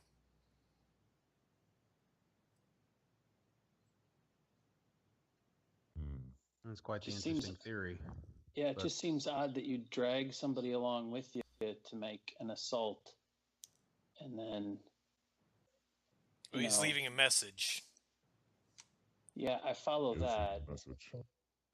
But you could almost leave that message someplace else. It just odd that you try to sneak in someplace. Dragging somebody with you. True. Yeah, but I don't know that he snuck into the place quite so much. I mean, assuming he's the one that dropped the bomb in here, I don't think he was very interested in sneaking. I mean, I'm more on your guys' side that this was some kind of message sent for us. I mean, it's like you said, he put it afterwards. I mean, agreed. Who else would have found this but us? Well, the Imperials work with the security forces. Isn't that true? Yeah, at this point, in a lot of ways, they almost are the security force at this point. Exactly. I think if the message was for the Imperials, it's possible that this is a way to leave it. Also, the use of the Mandalorian language is unusual if he's trying to talk to you. Why not leave it in basic? It is unusual. Yeah, that's a good point. I definitely don't understand Mandalorian. So I guess the next question is, I mean, you raised an excellent point. Who is his target for the message? I mean, he may have known that someone speaks Mandalorian, or perhaps Mandalorian is a code language used by a gang here, or someone else. Kurt, do Imperials all standard know Mandalorian? Is that something that Imperials usually know? It doesn't seem like it would be. I don't think so. No, they certainly didn't. It doesn't seem. Kurt, would Major what's his name? Major asshole. Your former boss, Kretzner. Do you have any dealings with the Mandalorians? I don't Major know. Asshole, I think it was his name. Is it Asshole Kretzner? I don't think so, but I'm not certain of that. The other interesting thing, too, to consider is, I mean, we may be looking at it from the wrong direction. Just because the note is written in Mandalorian or Mandoa, I'm sorry, Mandoa, it could be that Hinene is just someone who speaks Mandoa. Maybe he can't speak basic. Not any other language. Maybe he can't speak basic. Maybe this is maybe he's illiterate in basic. I mean, true. I mean, if I were to that does make a lot of sense. Perhaps I would write it in Dosh if I didn't know how to speak. That's why he didn't respond to me when I was talking to him. Oh, totally. Yes. Yes. It was just wah, wah, wah, wah, wah, wah. That's right. Mm-hmm. That guy sounds like he wants my attention, but I don't understand it. Based on the pattern of this individual's activity, I don't think has an agenda against any of us, pointing to the three of us. Because if he did, he probably would have just killed us. As a matter of fact, I beg to differ with you on that, but that's okay. Continue. I know what you're trying to say. He shocked you in the face instead of blasting you in the face. He also threw me off a building, and I Well, can't you're a wait to big meet guy. him You can again. take it.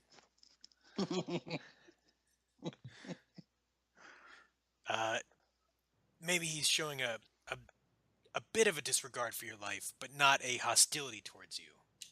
That implies that he was after you. I agree. And if his target is the security forces, I don't see why he would be targeting a terrorist group first and slavers. However, we do know that we have a strong suspicion that the Hands of Valiant are connected to the Imperials, and we know that the slavers were connected to the Imperials. Which would mean that in his actions, this character, Hanene, is proving to be an enemy of the Imperials. Would you agree with that? It's very possible. It's either an enemy or Very interesting. he's cleaning house for the Imperials. Well, I considered that. Then as what's well, with all the why all the killing theatrics? Why the theatrics? Why the message in Mantua? If he's just cleaning up a mess. True. The only other thing, Kurt, about that was if Hinene was an agent of the Imperials, killing the loose end, so to speak, it doesn't fit with what we already know about how Major Kretzner is eliminating the loose ends. If you recall, actually shook down the bar, the something screw, the strip screw, I think, and he shook them down to use them as arsonists to try and kill Mika. So it doesn't fit the MO. Yeah, you're right. True. Yeah. What's MO? It's a dosh saying. It would take too long to explain. It's like 3 paragraphs long of definitions. I see.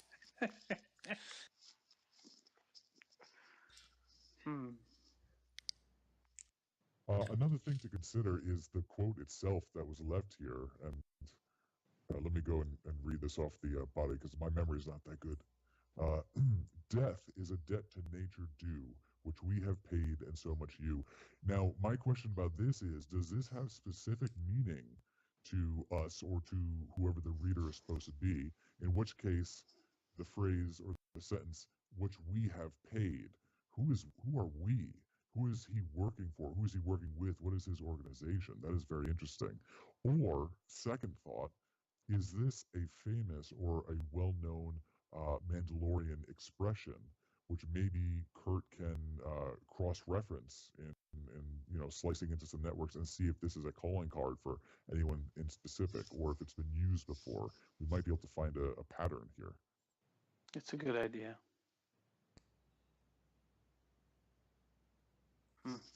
What about the reference to nature? Debt to nature due.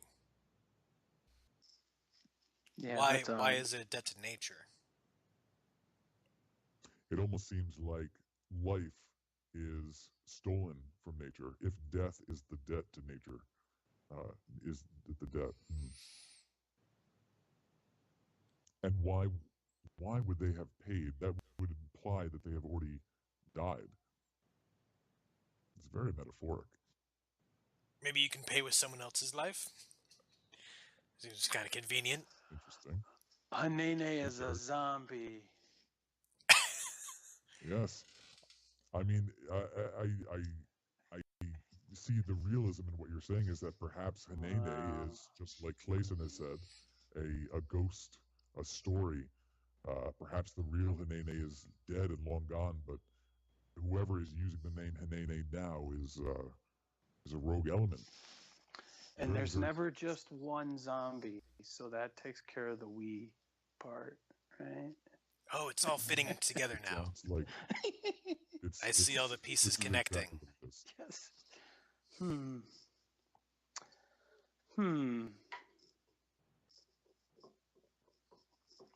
Well, in Wow. either case, is there anything else we can glean from this location, or do we leave it to you, Clayson, to clean up?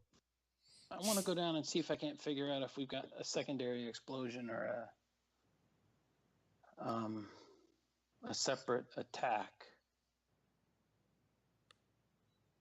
Oh, let's take a look at that. Okay. That's one thing I want to look at. All right. Hey, Biff, see if you've got. Are you reading my IMs?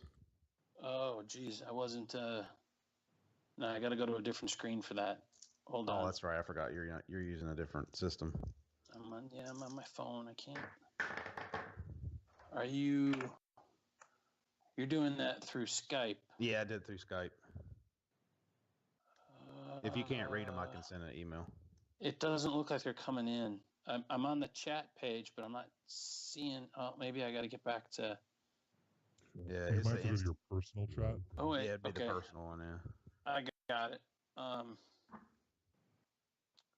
Oh yeah, okay.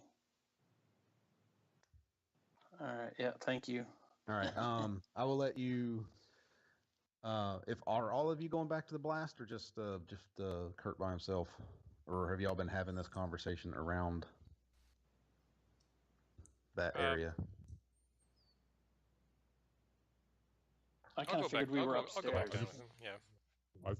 I thought we were upstairs, but I'll definitely follow that's through, what I was 'cause thinking don't too. have anything left to do. Okay. Then Kurt, give me the. You've seen the. You can see the shield, the part where you're fairly certain there's a shield generator involved.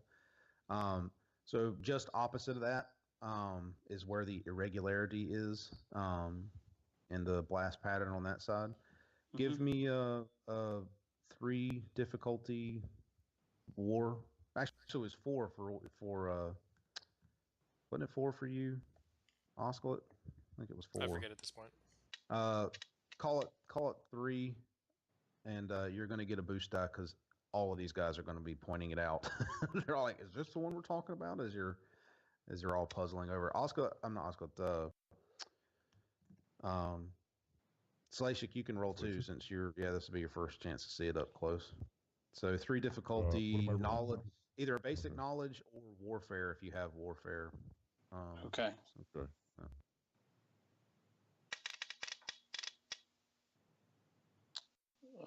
Yeah, that didn't go well. 2 failures and 4 advantage.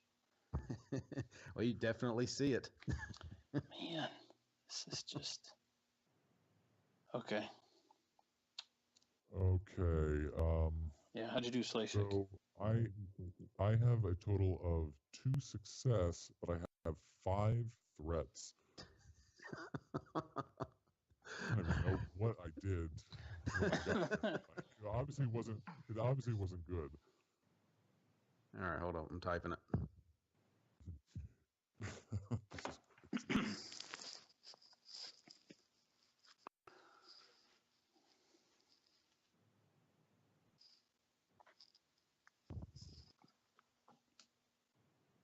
All my difficulty die were just. That's so great. It was like 2 on each die, and then one of them was a threat with a fail. It's just a crazy amount of negatives. Let's see. Hold on. Let me. I'm trying to write this out in such a way. Here, I'll send you what. I didn't realize I'll tell the group what happens, and I'll tell you what you see. That'll be easier that way. All right. It looks like Slashik gleans onto it, but he's not paying attention and basically does exactly what he was just bad mouthing the 2 rookie cops upstairs for doing, and plods straight across the blast thing, dragging his feet, because he's not walking very well right now. So he kind of is not even picking his feet up so much as just kind of shuffle across the whole thing. So you can't really see the shield part now. You can't really see that irregularity because it all looks irregular. But he does see something as he, which is what drew his attention and made him lose his concentration on crime scene integrity. So I'm gonna make it all very thematic. I'm gonna waltz my way through there. I immediately recognize it. I'm gonna go down. I'm gonna lean all the way down and smell the ground. Ah, guys, you know what this is? This isn't a blast. This isn't a grenade blast or anything like that, or an incendiary device. This is very, very clearly jetpack fuel. This is a jetpack scorch mark. Wow. I think we know how Hanene got back on the roof after he did the deed. We're going up against the Rocket Man. All right. Damn it! How did Biff know? How did he know? All my plans ruined. Well, that's cool. Thanks, Slashic. Yeah, sorry about the mess. I got excited. Yeah, Clayson's just like, I don't even know why we bother, honestly, some days. If it's not my regular officers screwing everything up, it's the consultants we bring in. Jeez. So Clayson, you it's a good thing we can beat confessions out of people on this station. So Clayson, you mentioned that there was like an odd number of like arms and heads, and I suppose I'd like to maybe take a little bit of an inventory, see what's kind of missing. Maybe there really is some information that we can glean from trying to piece things together. Yeah, by all means, man. Yeah, it's all, yeah. Be my guest. It's not like any of the rest of this stuff matters now. It's all, we might as well just, power wash the entire building at this point, considering how well we've kept this place intact. Yeah, I'll help out matching. Okay, well, it's like a puzzle. Clayson. I'm going to talk to Clayson while you guys are matching body parts and pieces. Okay, so as it'll take you a little bit of time, not a ton, because they had been moving things a little bit in that direction. Now that they've pretty much figured out what's happened, you do find an extra arm at about elbow down. So just beneath the elbow down is what you find of one. Very, very ragged. So it looks like it was probably lost in the explosion, the initial explosion. But that's the only piece that you can't find a body to match with it. So there actually is an extra arm. Human? Yeah. Okay. So we've got one person that we can't account for. Or at least the rest of that one. Yeah. Now it's a matter of, did they go with Hanene, or did they walk out of here under their own power? Dr. Coroner will have been paying attention as you did this. He might have walked out of here, but he didn't get far. Not unless he had some help with that wound. The wound that bad, that thing would have been bleeding like crazy. Because it very obviously didn't cauterize.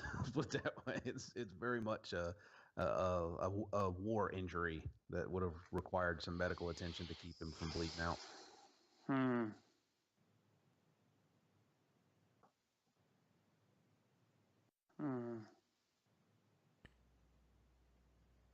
I'll be right back. Gotta get some water.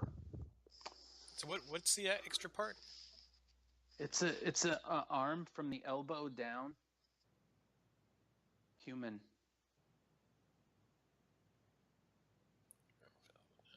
And it appears as though the blast took the arm off, as opposed to it being cut off.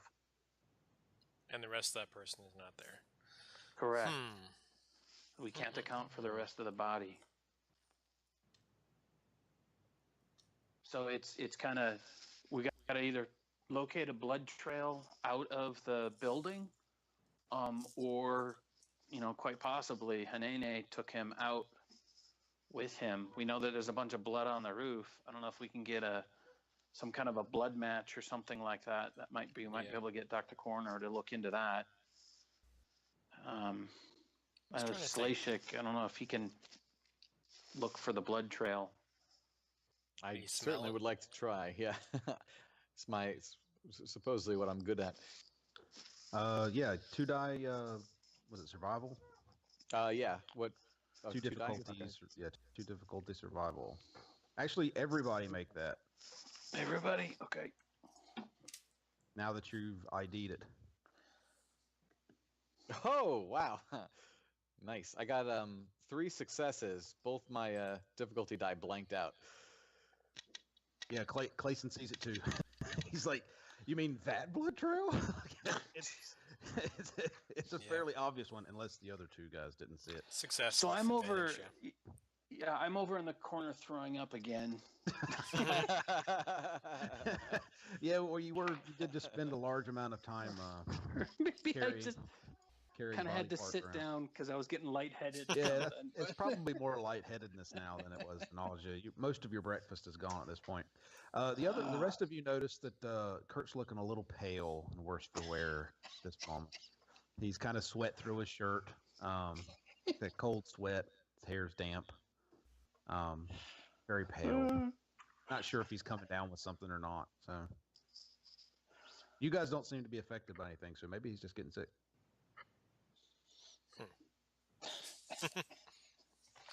Okay, where's this? So everybody saw it except for Kurt, who's busy.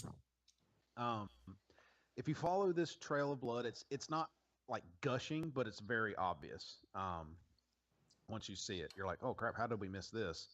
And it's every 2 paces, you can see a nice droplet, a nice cup. Blip, blip, blip. It's pretty obvious this person's bleeding real good. It leads towards the back of the building, underneath the mezzanine area. And there's more crates back there. None of it had anything in it that, from your guys' just kind of cursory glance, they just look like empty open crates, and like metal containers and that sort of stuff. When you get towards the back, you actually see the blood trail take like a left-hand turn, like it stops, and when you turn, it's actually goes into one of these containers, into like one of the larger kind of think of it like a 20-foot like a trailer. You guys know what I'm talking about, like a sea freight container? Sure. You guys are very okay. So imagine about like a 20-foot one of those is there. It's open, so when you're wandering around, you never thought twice about it, but now that you see it, you see the blood trail actually go into it. And so you follow the blood trail. The trail disappears, but it's now that you're looking, you actually see that the floor of this trailer is slightly askew. Like it's not glued in, it's not welded into the rest of the container. It's actually loose and like not aligned with the rest of the container. And Clayson's like, "Well, that looks promising." And he calls over a couple of his guards, a couple of his security guys, to wrench the floor up, which wasn't very difficult. It's very loose and not super heavy. So the 2 guys pick it up, and it doesn't hinge. It actually would be completely loose if you wanted it to, and they can actually carry it out, or they could just like kind of pull it up to the side. Imagine like a piece of plywood laying on the floor kind of idea. So they could either pull it out completely, or pull it to the side. But either way, when they pull this open, what you see underneath it, it actually looks more familiar to Kurt. It's a maintenance shaft that looks like an old maintenance shaft for this ship of some form, and it's not very high, definitely not big enough for people to walk in, but you can think of it like a movie, like an action movie style ventilation system, which is somehow big enough for you to crawl hands and knees on, and it's like have a Jeffries enough room. tube. Yeah, like a Jeffries tube. So access area. I don't want to cross the streams. But yeah, basically, it's a maintenance thing for this specific ship, and it looks like at some point it had been covered over so you couldn't see it, and this was the hatch, like the one access point that was left open at some point in the distant past, and they covered it up with this container to use for some reason, and it is not lit at all. And right. Clayson's like, well, guess we got to see where this goes. Slashik, can you Johnson, see with get in your there. infrared Sorry, boss, I'm still infrared working on the eyeballs? computers. Slashik, how can you see in there with your infrared vision? Let me take a look. Does that give him low light vision, no light vision? Well, You can see thermal patterns. Yeah, I can. It Is predator vision. Thematically, it's like predator vision, but for the purposes of the game, it gives me a proficiency die for my perception rolls. Perception rolls, okay. No, there's too much kind of background heat for you to really be able to pick everything out. It is a slightly different shade of dark, if that makes sense, because you can definitely tell where the fire was above it, but you wouldn't be able to pick out any real detail in the tube. I can't pick out any real detail in this tube. There you go. Clayson's like, seriously, you guys don't have flashlights? Oh, all right.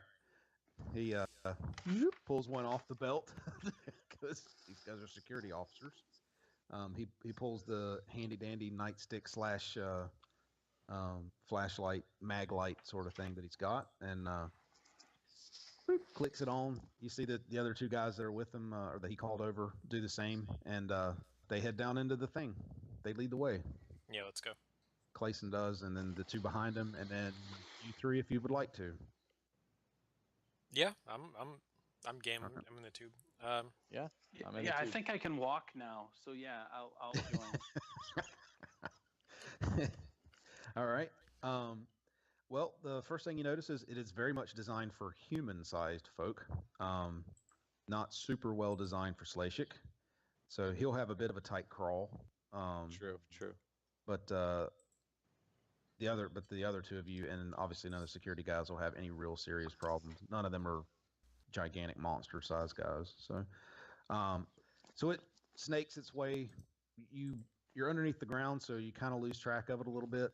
But it snakes its way around underneath the floor, as far as you can tell, for a little bit, and then you see what looks like a slightly lighter kind of square in front of the beams. It actually, instead of looking compressed, it looks like it gets bigger, and it opens into what looks like a large access way, kind of what you guys were using when y'all were getting pulled away from the Great House meeting. If you remember, you were getting pulled back down these kind of back maintenance hallways and things like that between stuff, almost like a sewer system in a way, and that's what it opens into.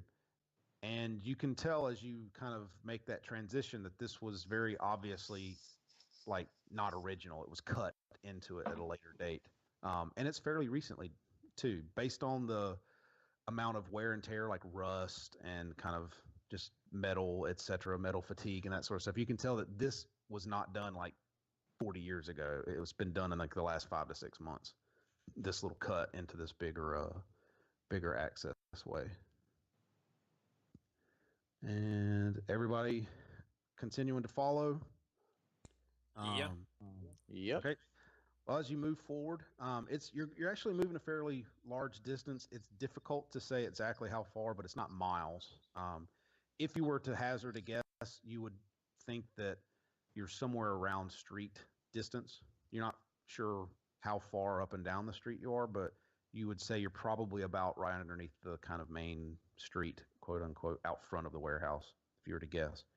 When you get there, you actually get to a T intersection, a cross intersection. And all the guards, everybody stops. And he's like, all right, well, now where the hell do we go?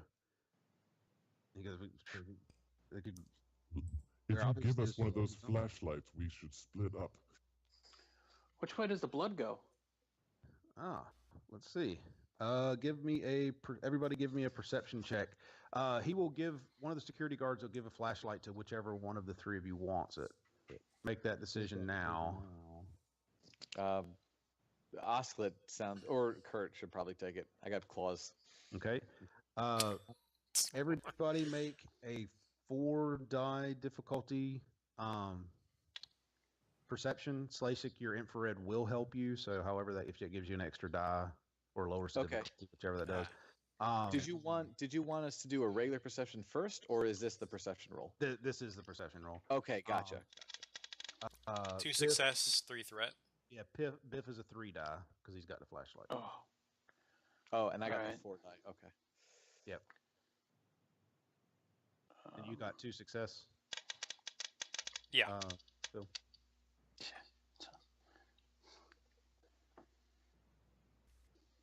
I got a fail and 2 threat, but I rolled a triumph. Jeez. All right.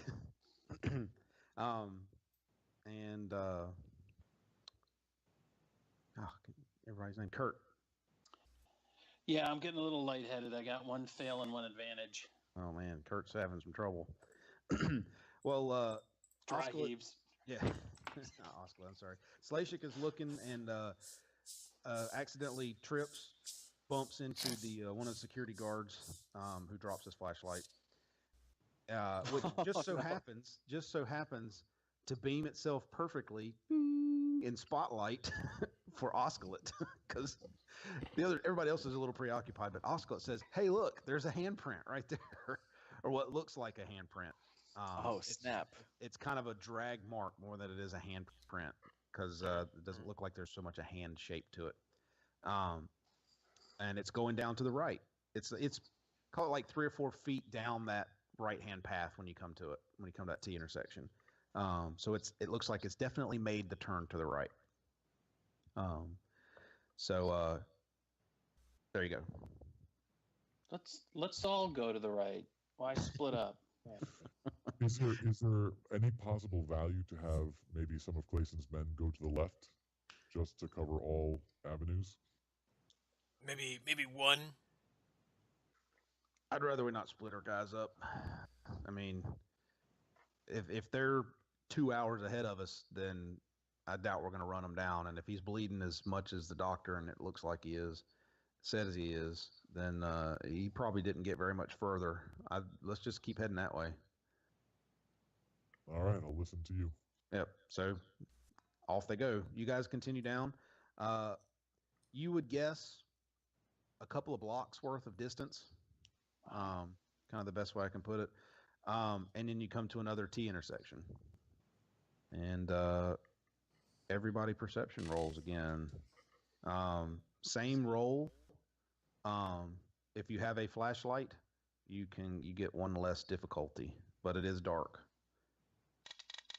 So it's the add a full boost. Add a boost die. All of you guys add a boost die as well, since you've got a couple people helping you or throwing flashlights around. Let me roll Clayson. Right. I do succeed with the 2 threat. All right. Let me do Clayson's right fast. Oh damn, he got it too. All right. So nothing Kurt for me, got just a straight push. Kurt's getting a little bit fired up. He's got 2 success, 1 triumph, Ooh, and 1 threat. All right. Holy smokes. Well, Clayson says, it looks like he went this way, and he points off to the right. He sees another kind of drag mark along that wall, which is what you see as well, Oscalet. However, Kurt notices that it's like not the same kind of consistency as the one that we saw before. The other one looked very obviously like a drag mark, like the guy had leaned up against the wall and gone that way. This one looks more like somebody had run their hand across that wall. And he sees further down the straight path that, hey, look, there's another very obvious drag mark, but it's a good 20 feet down the thing. So he actually got a good glance of it as somebody was flashing their light across with his fancy Triumph die. It's going to have you guys lost down here for hours. And after looking at it, Clayson says, all right, I'm going to send my 2 guys down that way, and we'll keep heading this way. So he sends his 2 down the side path that y'all first identified, that he saw and that Phil saw. So there go his 2 guys. And Clayson continues with you 3 towards the straightaway. Where did I draw the rest of my map at here? Oh, there it is. So you guys continue again, about the same distance, a couple blocks, and it looks like there's been kind of not a cave-in, but enough damage that it becomes very obvious that you can only go one direction. So you take a left. Not that this really matters at this point. You're basically following a straight line because you're being hemmed into this way now by the terrain. But you go up basically about 4 blocks distance from where you guys originally started up from. So from that warehouse with the bomb, and then you're taking a left. So think of it that distance down the street. And it comes into what looks like is almost a very obvious staircase ladder, like a hatch ladder that leads up to the something above you. And the hatch is closed. Clayson's like, well, and Clayson plays the light around, and he's like, well, there's definitely blood here. He sees it on the bars of the thing, and he's like, well, I guess we should head up. And he starts to radio his guys. He's like, guys, come back this way. And he's like, crap, I can't get a damn signal. You know, doop, boop, boop, boop, boop. He's trying to get a signal. So up to you. Kurt, While he's making that phone call or attempting to make that call.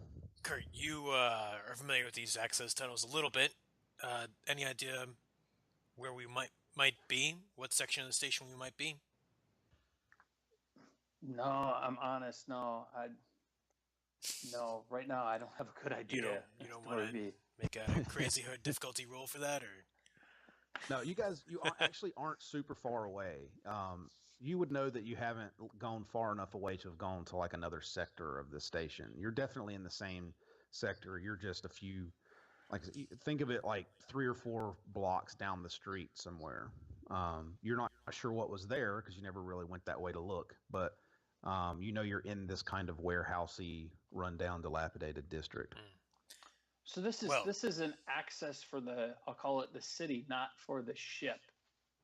Correct. Yeah, this is a city. What they had done is it looks like somebody had taken that kind of Jeffries tube from the ship and cut it into the access way for like city maintenance and things. Okay. These tunnels are very run down, just like the whole district is. If you remember, the whole district had a handful of flickering lights. You know, it's no one. The warehouses tend to be for sale, but it's just squatters and stuff in them. If you guys recall.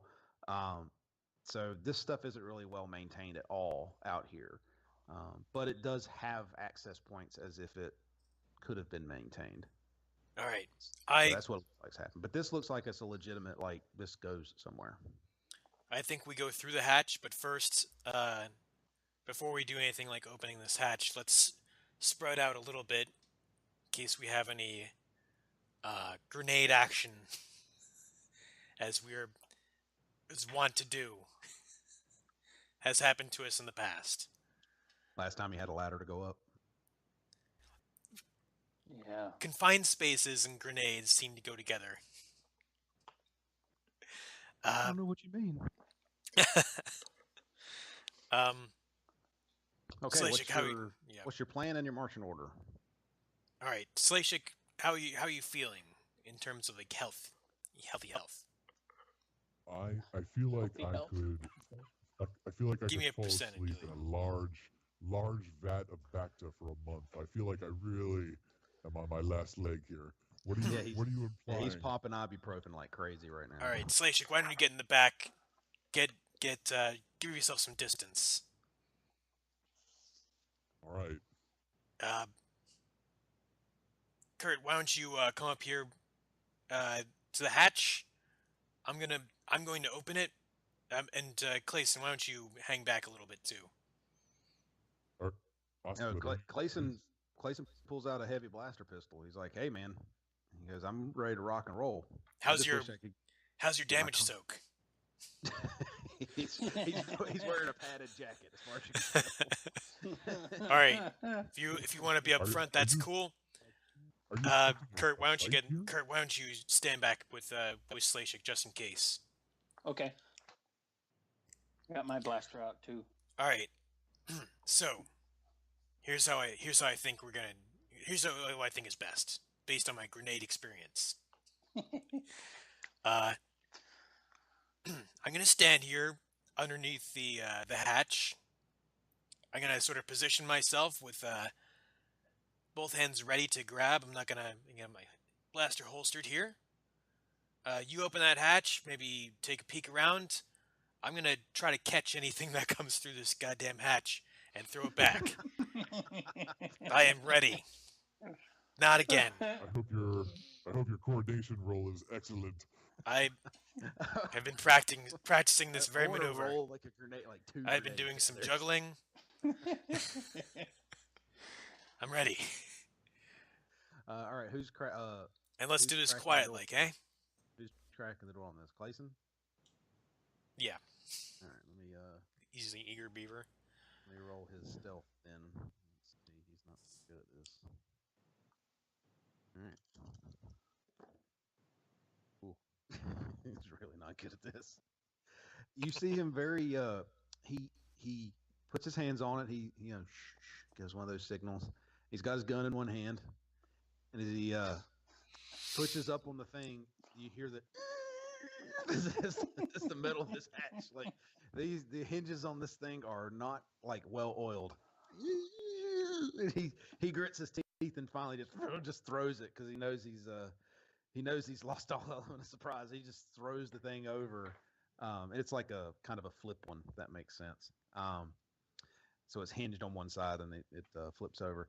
And he hops up the ladder as fast as he can. And it's not super high. It's like an 8-foot ceiling in this thing. It's not a really gigantic, like 20-foot high thing. So he hops this thing up. He hops up the ladder really quick, and you see him roll to the side. No gunfire, nothing. There's no pew pew pew immediately, but you see him come up hot, like expecting it. So you see him hop up and he rolls off to the side, and that's what happens in that flash. What's you guys' initial move? I'm gonna Now poke that my head up and draw my Alright. blaster. Okay. Roll me a perception troll 3-die perception.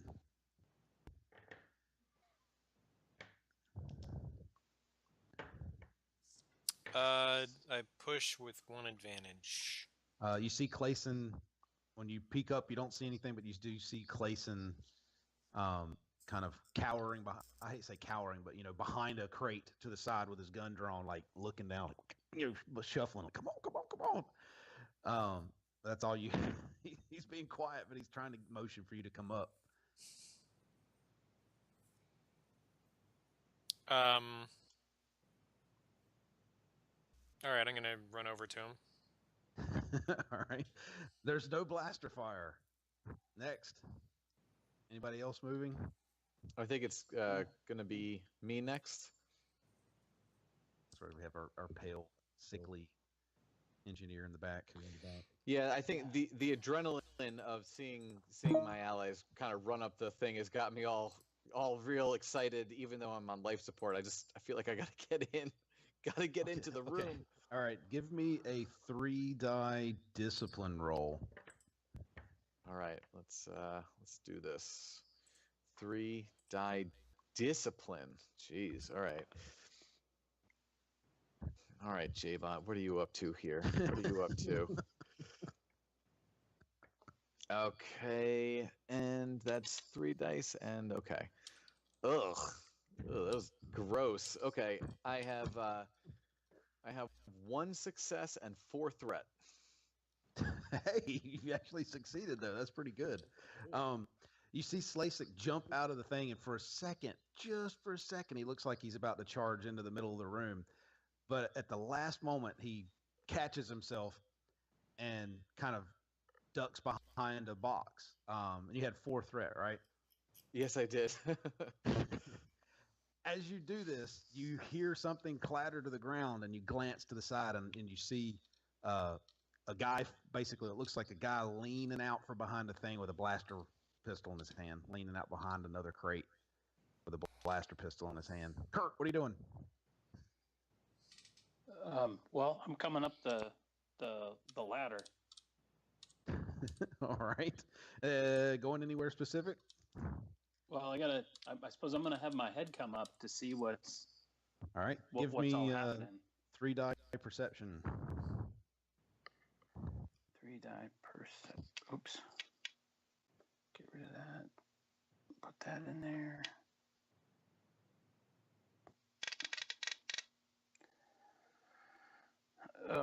Two fail and 2 advantage.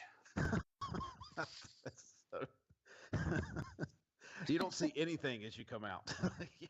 You're just blindly rushing your little doozy, like your head's still spinning a little bit. So you come out and just kind of don't see anything. Just tumble to the side behind Slashik. Okay. It's quiet, very quiet, and there was no blaster shot from the man who leaned out. And I didn't see that, did I? Nope. You're removed, gentlemen. Is there an order that we're like? I don't think so. Are we in a? No, right now, no. Clayson, did you see anything? What's up? Oh, let me see. 2, 3. Probably not. He's not the most perceptive guy in the world. No, I didn't see anything, man. I heard somebody though. Maybe they're just hiding. Someone. All right, I'm gonna holster my blaster. I'm gonna raise both hands up above the this little crate. All right. Say, we just want to talk. We know you're there. You get no response. I'm gonna stand up. All right, give me a 2 die perception roll.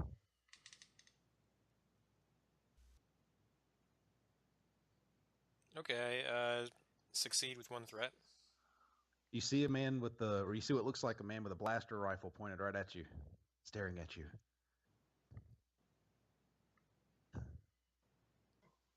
You're cornered. You're injured. This doesn't have to go down hard. No response. He's just staring at you, blank-eyed. Do you need medical attention? No response.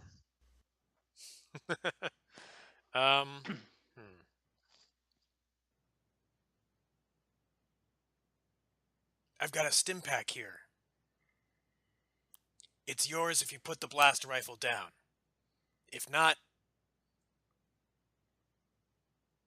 we can just talk. Well, let me roll. Let's see here. This is going to be a silly roll. We'll see. 2 of these. Which of these? Well, nope. Nothing. No response. That was an interesting roll. Osclet, what's going on? Shh. We know who came after you. We're trying to find them and stop them. This doesn't have to go any further than this room. Clayson, what do you see? Clayson, what do you see? There's a guy over here. Are you sure? Why? He's not shooting. Yeah, I'm talking to him. Shh. All right, keep him busy. I'm going to try and flank him. Don't flank him. I'm trying to talk him down. You see Clayson roll to the side. Hold up, let me see. Let me roll this thing here. Oops, that's too many dice. Ooh. He disappears without a sound around the corner. Clayson does. Okay. Listen, my friends are getting antsy. This will go much better for you if you put the rifle down. Roll here. Clayson's like, hold on, wait a minute. You see Clayson stand up. He's about 90 degrees away from you around this room. It's not a giant room. It almost looks like a little garage, if that makes sense. He gets up and he's like, what the hell? You see him walk over. The guy doesn't God move. damn it. Hologram? No, when he Dead. gets over to him, I he think takes the gun out of his hand, and you see him slump the rest of the way over, and he's missing his left arm or from the elbow down. Looks like he bled out right here, but Dead. yeah. But he was definitely worried about something coming out of that tunnel. Yeah. Let's. I'm gonna start looking around too. I'm gonna take a look at this guy real fast, see if there's anything on him that I can. Heavy blaster pistol. What's our standard roll for money? I think it was D100 divided by 4. Okay. As credits. And you're rooting through all his pockets, I assume. Yeah. Let's see. He has a student pass for a familiar school that you guys All right. may have recently heard of. Starlight Academy. Yeah. And that's the only really significant thing he's carrying besides the credits and the gun. Is kind of a, I hate to call it a student ID because he's not like 18, but Sure. definitely it's still the same idea, student ID, not a guild ID or anything like that. He looks like I he definitely thought he had a blaster rifle. No, I said pistol. That's what I meant to be. It was supposed to be a pistol. Sure, you're just not changing that, so I don't get a blaster rifle. Yep. I probably said rifle because it sounded cooler. He He has a just blast- used the destiny I die. see. He used the destiny die to go back in time. And That's right. Yeah. There you go. Now you got a white destiny. Are you sure it I'll wasn't a take a blood heavy for it? blaster. That heavy blaster was supposed to do more than it did. Glad I took that away from you guys. That was how that was going to end anyway. that whole scene with that, I'm like, you guys aren't taking this home. Y'all go crazy. But that's all he has on him. The credits, the blaster, pistol. He's obviously wearing a jacket with the Right, white the hand blue on. hand. Very obviously the hands jacket and that student ID. It's the only remarkable thing on him. Okay. All right. Yeah, Clayson continues to look around. You guys are free to as well. Yeah, I'm gonna start looking around. Yeah, I assume Yep, we're looking same. around. Absolutely. Let's take a look. See what's in it. This is a garage. Yeah, it looks like it's for all intents and purposes, a garage. You know, it's got the nice garage door. It's got a man door as well. But it looks like it's a one speeder, one transport garage. So he actually takes a peek out of the thing, and it opens to what looks to be a regular kind of street from this area, very rundown, dilapidated. Although this building is unusually secure, like the locks on it look brand new. It's actually got glass. The windows aren't broken, aren't shattered out, and the garage door itself is, as far as you can tell, looks functioning. It's closed right now, but it looks like it's functional, and in good repair as far as you can. At your kind of Interesting. glance. Are there any is there stuff here? Not a ton of it. There's crates and things like that, but there's nothing. Doesn't look like somebody's been living here. No. Give me. Let me see what I wrote down in my notes here. Blah blah blah blah blah. I'm actually gonna be right back. And everybody give me just a kind of average, a 2-die perception, just for the room. And Kurt, give me a 2-die mechanics. In addition to the perception? Yeah, just a separate one. Okay.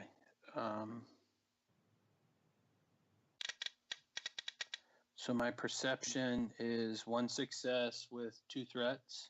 Okay. And I got 1 fail with 1 threat. Okay.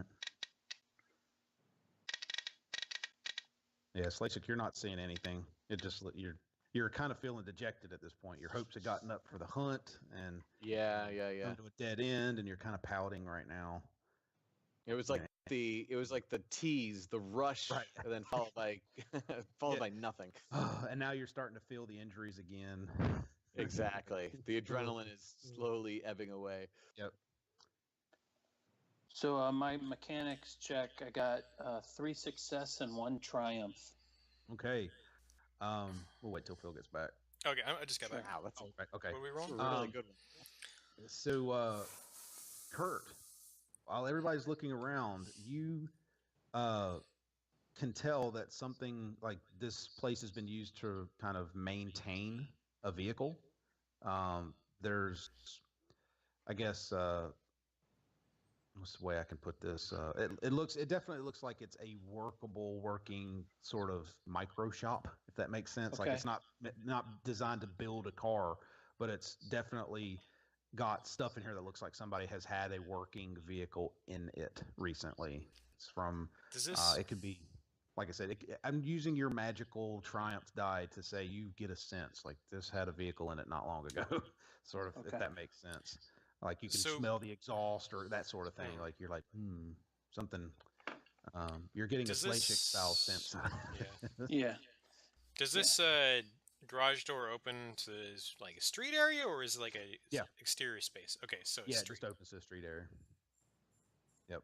And the door works fine. One of you would have opened it and it's like it's brand new. Not rattly and crappy. Although the outside looks like a rattly piece of crap garage door. It Okay. opens just like it was brand new. Feels like Hands of Valiant have been using this to store their hover car, street car, something like that. They've definitely been using it and maintaining and working on some kind of a vehicle in here. Look at all the gear and the equipment that they've got in this place. Definitely active. But what have they been using it for? Phil, make a. You didn't do your perception roll. No. Go ahead and do your perception one. What You difficulty? made. What was it for you guys? 2? Yeah. I think it was 2. 2. And you made yours as well, didn't you, Biff? The perception? Yeah, you made that one as well, didn't you? Fairly certain you did. I I succeed. think you got I honestly can't remember now. I think you got one. Either 2 way, one of the two of you notices that near where that guy, where the body of that the last hand person was, you can actually see a set of kind of used bandages or bandages that looks like they were used or attempted to be used on something. So they're bloody, et cetera, et cetera. But they don't look like they were used on him. Like he doesn't have a very obvious attempted bandage on him. Does that make sense? Like it doesn't look like anybody tried to to help him. It looks like they were came out of the tunnel with him. He was guarding this thing, and they were taking care of a wound of their own. Is what you're kind of gathering from this, and that's what you're getting from this. So the 2 pieces that you're picking up from this room, besides obviously the corpse, are that it feels like there was another person here, and there's a missing vehicle. So those are the 2 things you're as a group are picking up from this little garage. Guys, you think it was the shield generator guy who was here? Let's take these bandages, see if we can use them to get any information. At least we can check them against this guy here. Doesn't look like he was bandaged up too much, but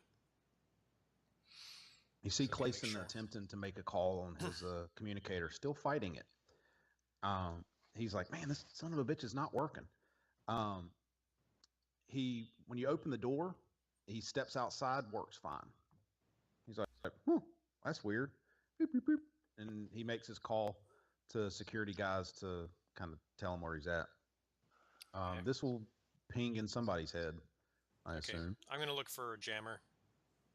You will find one. It'll be there somewhere. I don't know what they look like, but it'll be obvious once you have an idea that you need to be looking for one. It's not gigantic. It's small. It looks like it could really only handle about this building. But it kills. That's why Clayson couldn't get a signal when he was underneath it. So it's about, imagine a bubble that's about the size of a garage is about all it can do. But it basically stops this jammer. Well, I am gonna take that. It's all yours. Why would Write they it have? down. Yeah. Why would they have a comm jammer here? Yeah. Why would they have a comm jammer in a garage?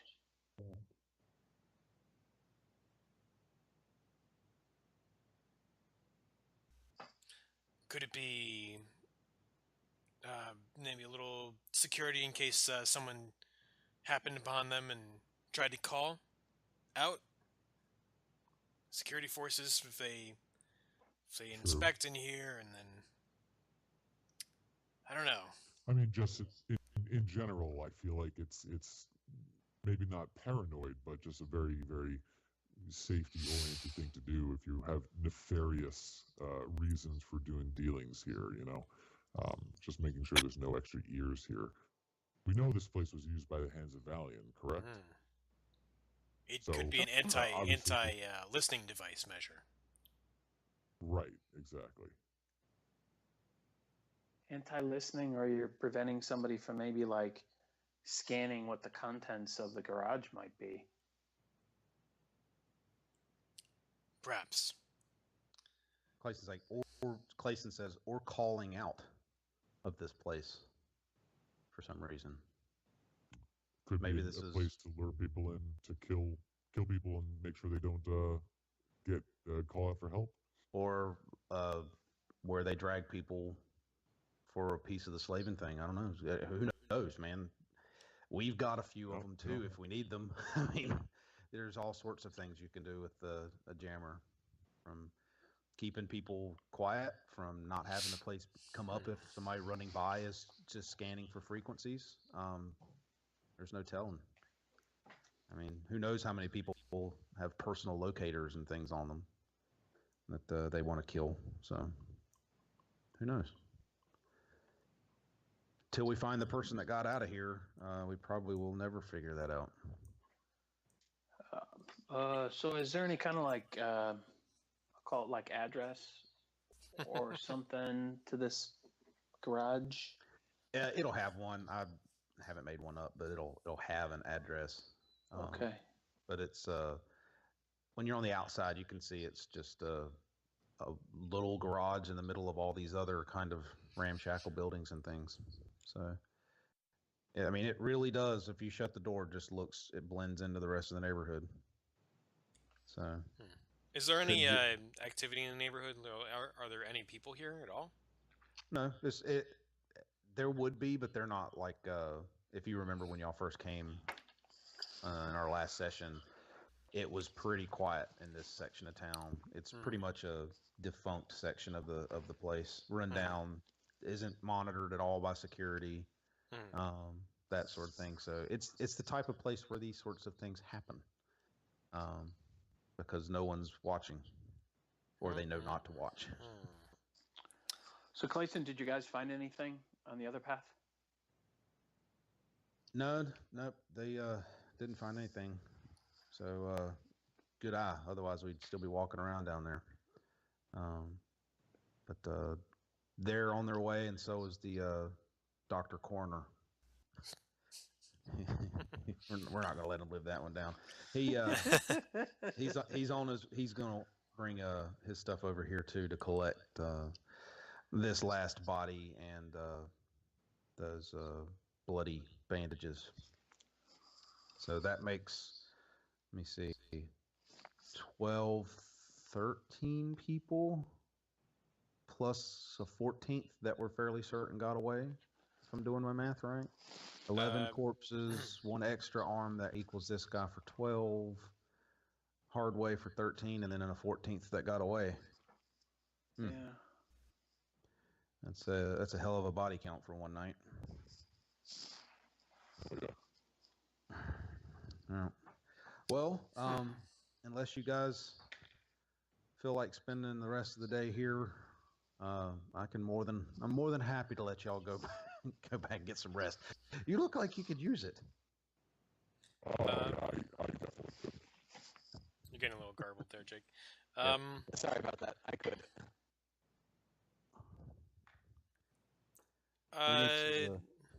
Is there anything else of interest in this room? Looking around, so basically, there's just tools. Is there any sort of like, smaller room, or is there, is there anything else in here? Just looking around. No, there'd be various like random tools, but nothing that would be valuable enough worth your time to take. It's like hand tools and that sort of stuff. I'm also looking for interest items. Not just stealing stuff. No. There's nothing like that either. Yeah, you've found everything I have written down. Let's put it that way, as items of note. Yeah, all the glowing objects in the room have been collected. Clayson, is there any way you could narrow down the vehicles leaving this area? Do you have like this street access? What is the nearest? What's the best direct route out of here? What's the fastest way out of this section from this street? He he gives you a rough estimate. We can have him pull the security cameras for that, but they might get lucky. Maybe only one vehicle moved by there in the last 6 to 8 hours, but it'll be a stretch. Well, I can have the video dragged out if you want. It might be a good idea for us to look through. Yeah. We may even recognize the individual. Who knows? Yeah, that's true. Feel like we're starting to see a few familiar faces. Exactly. Yeah, I'll have him do that. So he'll make that call to have them drag that video out and send it to the HQ back to the bar for you guys to peruse. And let us know what the doctor comes up with on the bandage. If he can tell us species and... Yeah, let me write down the stuff. Doctor on bandage. And I'm just writing this stuff down for myself, my personal notes. And then video of car. So Clayson, what I'm thinking, what I imagine is actually happening here, and this is some speculation, of course, is that the Imperials have been using the Hands of Valian as a patsy group to run their slaving operation and to make attacks throughout the system.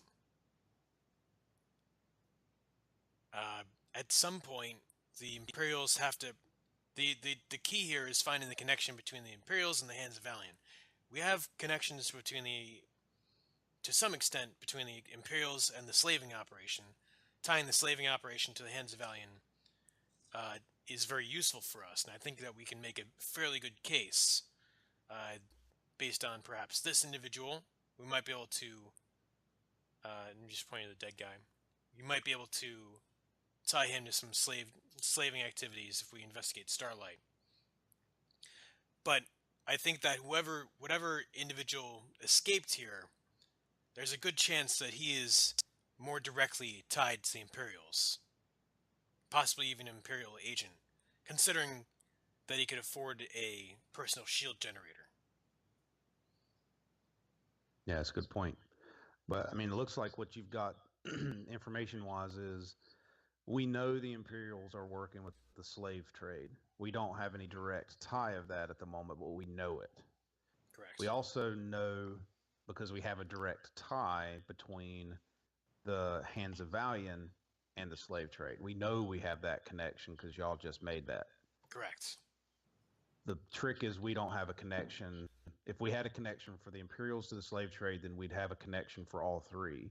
Or if we had a connection for the Hands to the Imperials, we'd have all three. But right now we're missing that Imperial link to, proof of the Imperial link to either side. That's what we need. Do you think you can get that at Starlight? I think that the most likely connection to the Imperials is the individual who escaped here. No, I agree. They're obviously somebody important if that Hineni character is doing your job right now. Correct. If you're correct about the Hineni character, then you're both after the same thing. The only difference is this Hineni character is killing the proof, and destroying the evidence of it, and is a step ahead of us. Either he came to collect this head person and the person got away, or this is a completely different person that got away and he got that head person that he was after. Theoretically, I mean, but that's the only things I can come up with right now. Well, who the threat was meant for? Yeah, I think you're on this. I think you're on the right page. That was probably meant for the Imperials, because obviously none of us could. There's no way that this Hineni character could have known that any of us would be able to even read it. So I am on the same page. That I think that's an Imperial threat somehow, but I don't know how to make that connection. It might be worthwhile to try and determine whether any of our known dirty Imperials, such as Major Asshole, Major... What's... Kurt! Kretzner? Yeah, Kretzner. Kretzner. Major Asshole Kretzner. If he was, at some point, if he interacted with Mandalorians at some point, or if there's some reason to believe that he would know Mandalorian, I think that would be a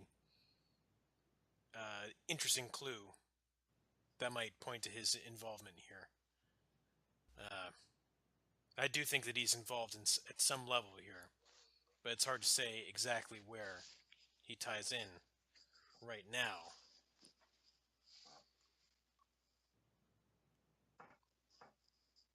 Yeah. But I think our best lead right now, as you say, unless we can find the streetcar that left here and use that to track down, our best lead out of this situation probably is Starlight. Yeah, I agree. But for now, I think you guys need to rest. And what I'll do is I'll get you guys the video. We'll have Dr. Coroner work on his report, see if he comes up with anything we've missed. And then we will look at getting you guys some applications for Starlight Academy.